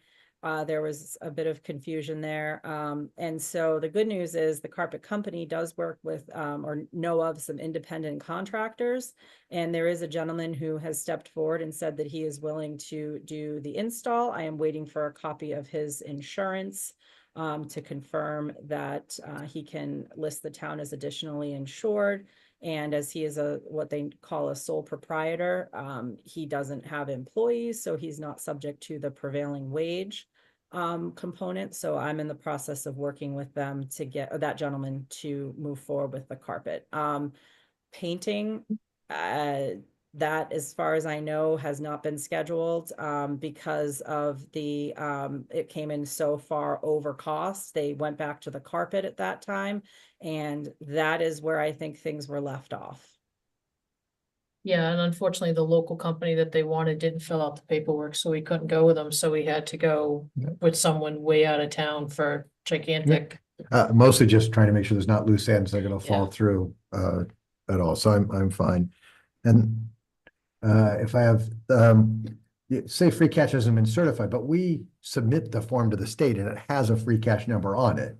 It should give us at least the ballpark we're dealing. The state might change it a tiny bit, but it's not going to double or triple in size. It's not going to be cut down 90%. You know, I think you can do some planning based on that number. And I think we should share with capital planning what that number is and let them know that's the tentative number pending certification. You're talking about the Schedule A, though, that we haven't submitted that with the free cash estimate on it yet. I thought you submitted it and you're waiting for the state to certify it. That was the tax rate. The recap for the tax rate. Okay, so when is the planning to submit the Schedule A then to the state? So they've given us an extension through the end of February. We're still closing out and reconciling FY24. We have 2 months left. They're doing May and June, the consultant right now. And as soon as we have that, we'll be able to submit the Schedule A.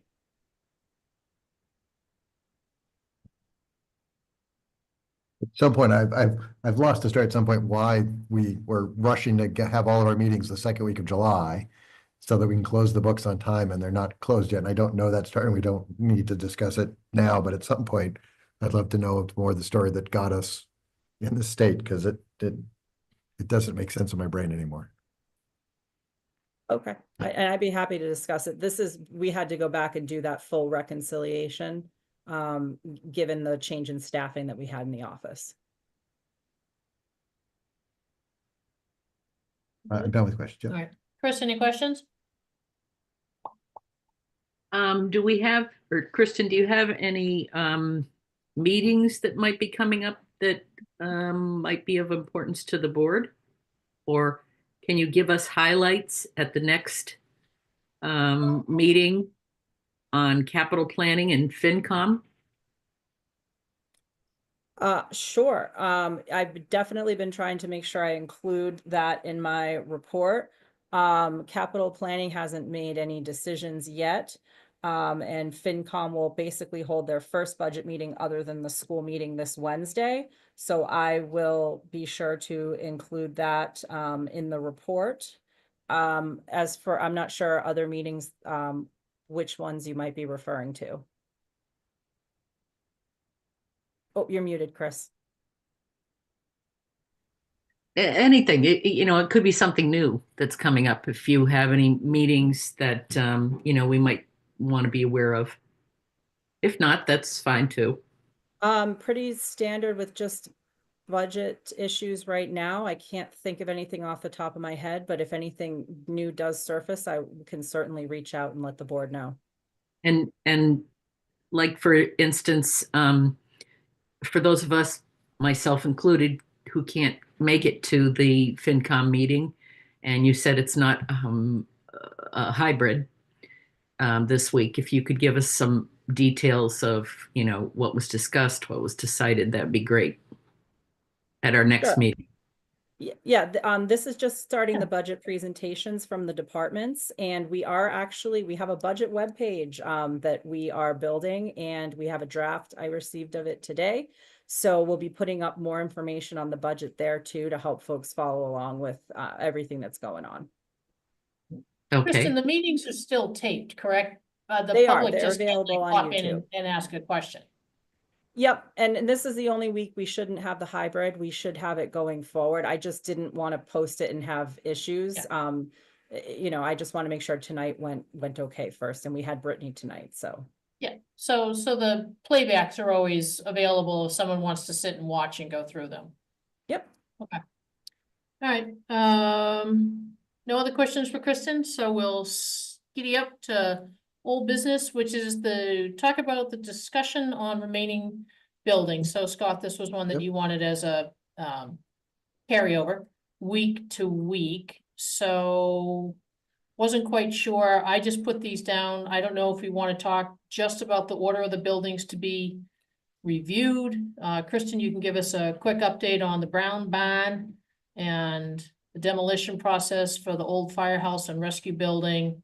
And then come up with a process to determine space needs, because we hear we need space, but no one can really give who needs space and for what types of items, so. And really, I didn't have an order in my brain. I think we pounded out Yeah. the simple ones, and now we have more complicated ones, and just to start picking, I wouldn't even do more than one in a meeting. And so, I think if I had control over the universe, that I almost think the old highway barn might be sort of next-ish on the list. Although, we're constantly talking about the Bullard House at 1870 Town Hall, and that somehow should be a more formal discussion at some point. And I think those are the bigger pieces at the moment. Yeah, because you gotta figure the curatorial building, that's, To me, that goes with the Bullard House. yep, so that's like, Yep. kind of like a non-thing. The South Common buildings, with the exception of the Brown Barn, I don't think that there's really much else going down there. The Nice. snack shack, yeah, the snack shacks and the We do have Along old the highway back. buildings back there. Yeah. But Legion Hall, which may go a different way. yep, So, rescue building going, fire station going, library. You're talking gigantic amounts of fundage, right. for I think that. that's another messy conversation, because it is not, the building is a beautiful building, but doesn't quite meet the need Mhm. and where we might be going on some of that stuff. Right. You hope new highway barn is being okay with the guys that are in there. They're Right. taking care of any issues that are popping up. And then, of course, you have our building here. Mhm. But suggestion, mhm, why don't we put one of the buildings on the next agenda to discuss?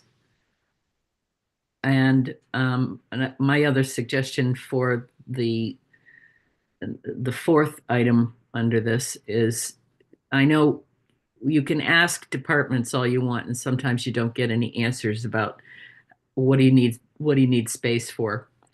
But if you ask maybe more specifically, like, what kind of things do you need space for? Because recreation needs space. That historical needs space, and I don't know if any others offhand, but I'm sure there are others that might be just an easy email to send, to say what exactly do you need space for. Right. I almost would sometimes approach it the reverse way, is we're going to throw away everything in this town unless you make an argument that it has to be saved. Oh, and- Because if you ask people what they want to, what they're willing Oh, to get no. rid of, there's Well- nothing, but like elections need space to hold 40 election booths and Yeah. 2 tabulators and 25 crates of election stuff. Like, There's- that's a pretty easy list, only because it was given to us an hour ago. Right, right, Yeah. and it has to be a locked, and it probably needs to be a locked space for them, you know? But I think some of the other places, because I think if you look around, you know, we just did with some volunteer help and others, the whole clerk space liberated a whole bunch of stuff. And I imagine if we did some of that digging in other places, and it also is one of those things, an investment of money that was an ARPA project that we got rid of for good reason we got rid of, but like digitizing the paper around here that would take up less space as well is something to look at as well. I'm not exactly looking for things to make a space for. I know that people involved in the sports and recreation have things they probably have, you know, kept at home. And maybe that's the kind of things they need space for.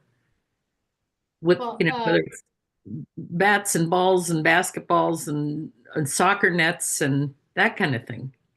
Bleachers, Bleachers, yeah. stands to Stand. hold pumpkins on. Stand to hold pumpkins on. I mean, Things that we discover every time we turn around and look at another storage container. I mean, I don't really agree with the let's just send an email out, because I think we saw from when we sent out the assessments Mhm. that there really wasn't a lot of feedback, you know, for them, and there's no one's fault. You know, that was kind of like our first out the door.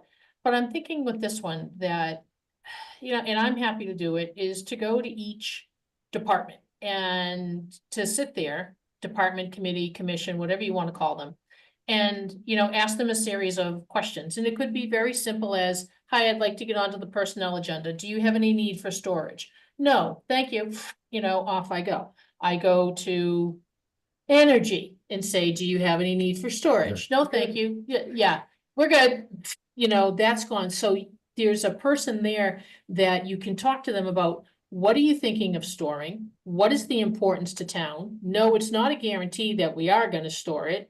How often are these looked through? Who needs access? So you ask them a series of questions, and maybe they don't answer you that night, but you make them start thinking about it. You know, oh, I have this antique blah, blah, blah that's sitting in my house. Well, should it be insured by the town? Oh, geez, I don't know. You know, I never really thought about it.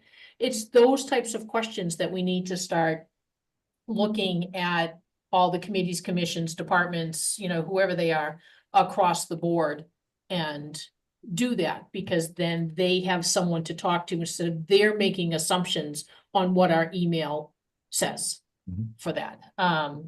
You know, so I'm happy to put together an Excel spreadsheet. We can drop it in the folder. You guys can look at it. You know, obviously the questions would be the same across the top. It would just be the tabs down the bottom. And I'll go on the department tour. You know, it's not a big deal, but I don't think without this, we truly can't answer the question of who needs storage, because right now we don't know, truly don't know, you know, who has it. So that is my, I will get that form over to Dee to put in the folder for the next time, and, you know, have at it, look at it ahead of time, scribble all over it, change it. But I think that's the only way that we can truly determine needs, you know, for that. So, all right, so do we wanna, what do we wanna put on the agenda then for next week? I mean, we can talk, or 2 weeks, 3 weeks. Cause we can talk about Old Highway and maybe some of the stuff that Fred/Ken can fix, or. Well, I think Old Highway made a good one, 'cause I still think there's some stuff in it. We can argue Yeah. like whether or not that stuff really should exist. I think we could talk about what we think some future is. Again, many of these things, I don't think our first conversation is the final conversation on them. I think, you know, it allows some people in town to hear some of our thoughts and questions, and if someone thinks we're going down a wrong path about it, I'm sure someone will reach out and tell us about it, as we've done in the other buildings. We've heard we started going down these paths, and you know, I think anyone out there who has strong feelings about a building going away, a building being sold, or a building being saved and renovated, start speaking up, and that Old Highway Barn is next on our radar. Agreed. All right, so I will plop being the technical term, Old Highway Barn Yeah. on the agenda for the 27th. Mhm. And I'll just put it as a discussion because there really won't be anything to vote Right. on. Right. I think even if we all quickly came to an agreement of where we wanted to go, I think saying where we wanted to go and then letting it reflect for a couple of weeks, and people who might not agree with it, or even people who agree with it, to say a few things is, I don't, I think this is a long-term process. I want to just make sure we continue down this path. Mhm. Okay. All right, so I'll drop those two on in the old business, for the 27th. All righty. Chair. Well, it's still the Brown Barn status is what, Kristen? Can I back up for one quick second? I was just gonna say Sure. one thing about the highway garage, and I know people have talked about storage potentially there. I'm wondering if knowing what the storage needs are would help inform that conversation as well. So I agree, it's definitely worth starting to talk about. I just know that's been kicked around by a few people that's come my way, as someone saying, could we use that as a place for storage? So just wanted to throw that back out Mhm. there again. Brown Barn's gonna be a spring project. And Highway is working to get me a scope for the demo on the two buildings, the fire and the rescue building, and then we can get that out to bid over the winter as well. So I think, can we just identify at least what buildings might be available for storage? If it's just that particular building, or if there's others? I thought we were approaching this one building at a time, and so. Yep. I mean, as you might want to look at the overall of what's available, what's left, some are being demolished and so on, so. Well, I mean, I can come up with another spreadsheet, and pass that around. And like we did with Kristen's budget, where we had like a status, I can put that in so we kind of know what we're doing. So I'll have that over to you, Dee, at some point for our meeting on the 27th. Okay. All right. My agenda. All right, new business. Discuss vote to approve annual ABCC renewal certifications and forms. So Dee, Kristen, I'm not sure which one of you takes that. Kristen, is that you? that would be Misty. Okay, so I believe there were two forms in the folder.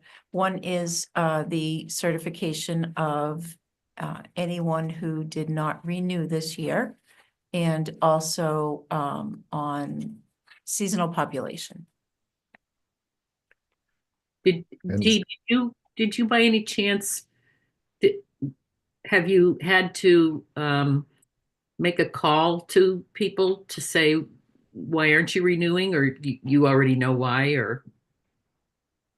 No, the only people that didn't renew are people that informed us they weren't renewing, sold or transferred. And Qdoba just gave up their liquor license last year. After they renewed, they decided they weren't going to sell alcohol. They never did sell it, they just had the license. And the other one is Fridays, and they Fridays, which is closed. Gone. Yeah. Okay. I was asking about the Berlick and Dagnall liquors, which you said just have new owners, and so new That's owners have the correct. license, these people. That's correct. Okay, so you just Right. need, And I think Kubota had alcohol there for a month or two, and then I didn't think they had the sales that justified it. Oh, Qdoba, yeah. Yeah. They indicated she had said they never sold it, but I Hey. I wasn't here, so I don't know. I can't remember seeing, it's a haunt. Yeah. And so I thought I remember seeing it for a bit, and then I noticed the last couple times I was there, it wasn't, and I was wondering, so that answers that question.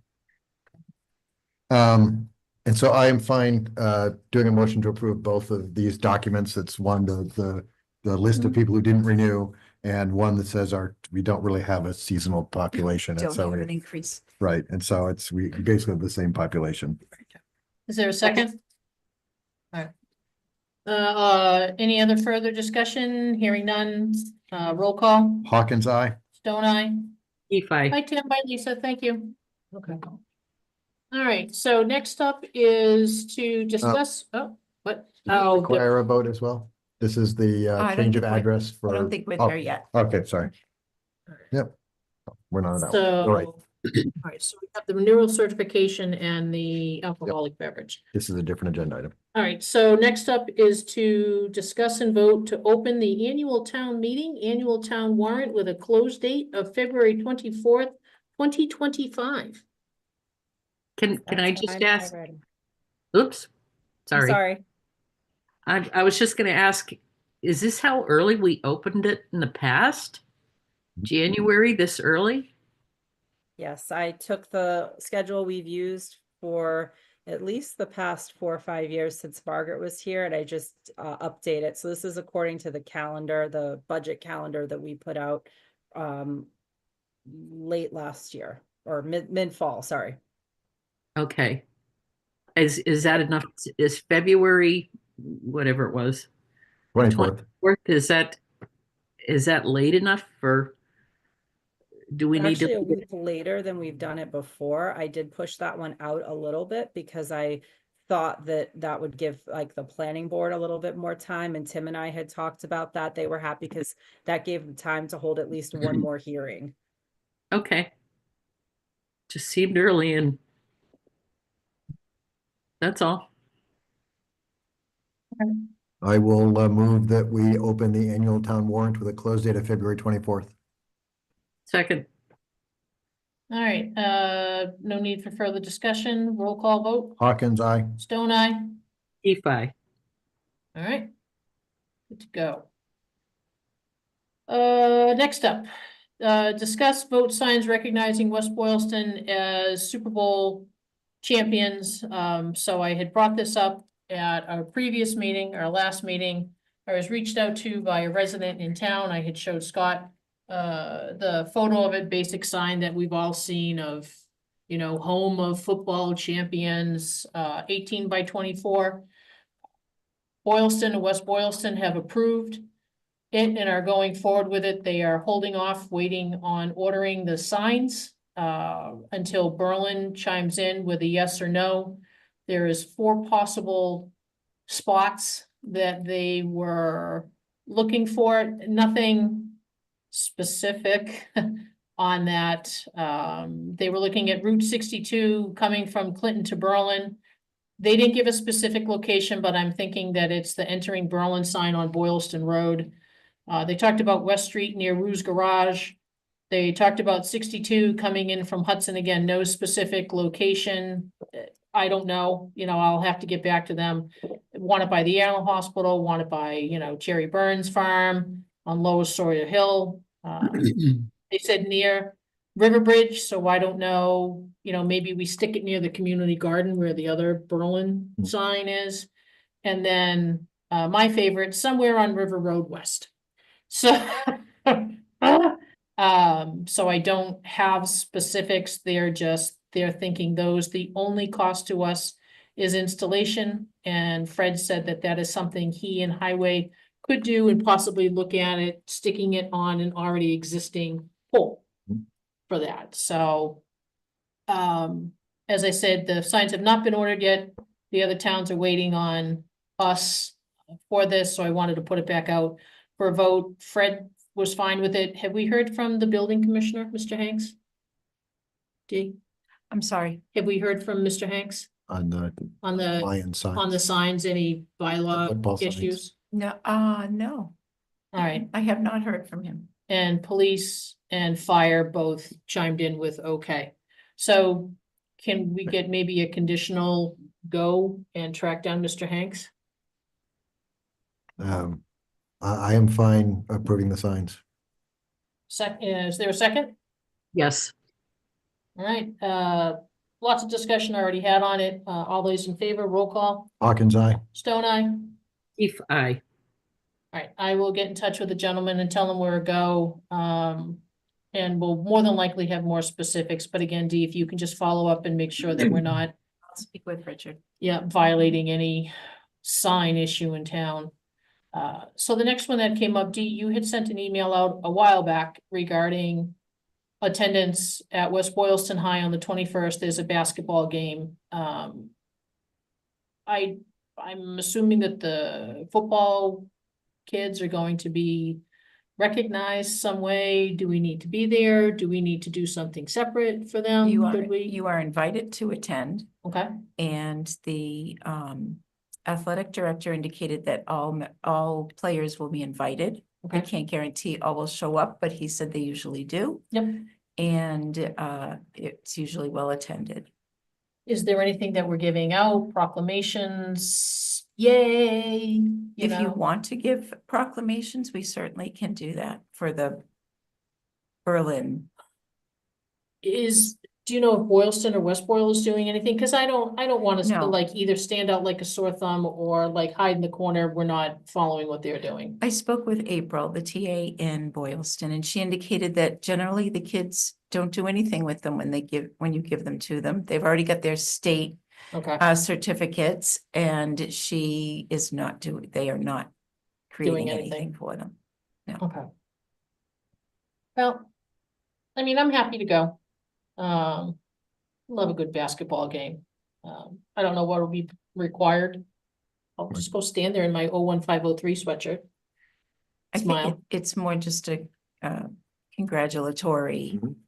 ceremony. Okay. All right. I can go. Scott and Chris, obviously you are more than welcome to Yeah, come I have a along. conflict that night, but So do I. All right, so down to the new one. I was absolutely amused by this one, Scott. I thought of you. Scott's that- favorite.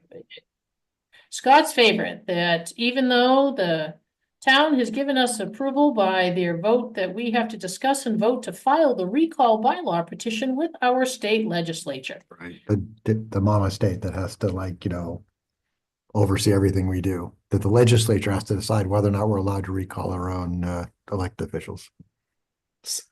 So Well, yes, and also- if you have to file a petition with the state legislature, we have to file a petition with the state legislature. I would so move to do so. Is there a second? No, I will second it. Roll call vote, Hawkins, aye. Stone eye. Chief, no. It passes that we will file the bylaw petition, recall bylaw petition with the state legislature. So Dee, Kristen, keep us updated on whatever needs to happen in the slow moving chugga chugga. I did notice on our schedule that we have a coffee talk scheduled for next Thursday, but thinking we really don't have a lot to chat about, so should we postpone to March or maybe April, which we always try to do before town meeting? I agree. Let's, Postpone? yep. You And we wanna kick can, it to April? yeah, I'd make it sort of after the people have gotten the warrants, but before the town meeting. So that's a time for people to discuss things and potentially discuss things among themselves prior to town meeting. All right, Chris, any problems postponing it until April? No, I was saying April too. Okay, all right, cool. So we'll make the adjustment to that. I think there's an agenda, so you can probably kill it, Dee. Okay, yep. All right, and then our last new business item, that there was a clerical change to X-Golf Hudson doing business as X-Golf to change the suite number at Highland Commons address. Yes, they applied with the suite number of 1200 and indicated during build out, their suite number was changed. It's 700. So we do have to have the LLA form signed that you've approved that change before I can send it into the ABCC. Okay. So move to approve the change. Second, There was- I think I said Yep. yes. All right, roll call vote. Hawkins, aye. Stone eye. Chief, aye. All right, we are done. So we are down to board questions and liaison updates. Scott, Kristen, do we already have a list of potential warrant articles? Yes, If you could just, if I could ask, that you just share the link to that so I could see what's out there. sure. It's a little messy. I just have I kind of been bulleting expect it to be very messy at this point, yeah. Okay. All right, it's just literally like bulleted items that have come in. Yep. I'd be happy to Yep. email that out. I do not spend any time cleaning it up. I'm fine with this. I have lists of things I think are being mulled out there, and I want to just see sort of what's on it and not. And I think the easiest way is just to see the list, and then I can bring back to the select board anything I think might be missing. Can Okay, you share that with all of us? Yeah. I yes, would I'll assume you would. email it out to the board. Thank you. Hey, so Kristen, I was thinking, one of the ones obviously that you've already started talking to planning is the ADUs. Where, a friend of mine's a building commissioner.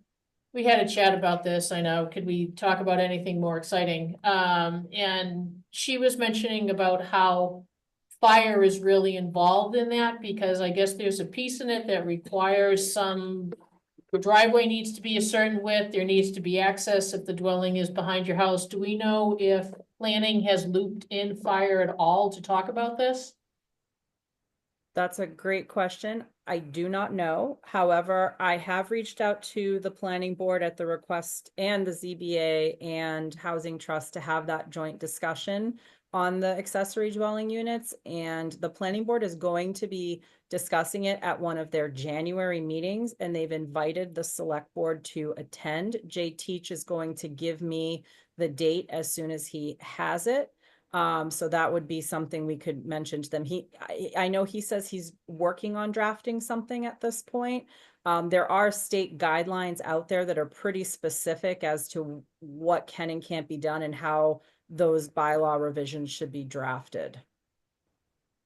Yeah, it looks like the only planning board upcoming meeting is the 14th, so that's what, next Wednesday, Thursday, Tuesday? One of I think those? he said it Okay. wasn't at that one, but I can follow up. Yeah, they only have two upcoming meetings, January 14th and February 25th. Okay, All right, let me reach back Uh, out. all right. Chris, do you have any updates? Yes, I spoke to Lynn Ryan today.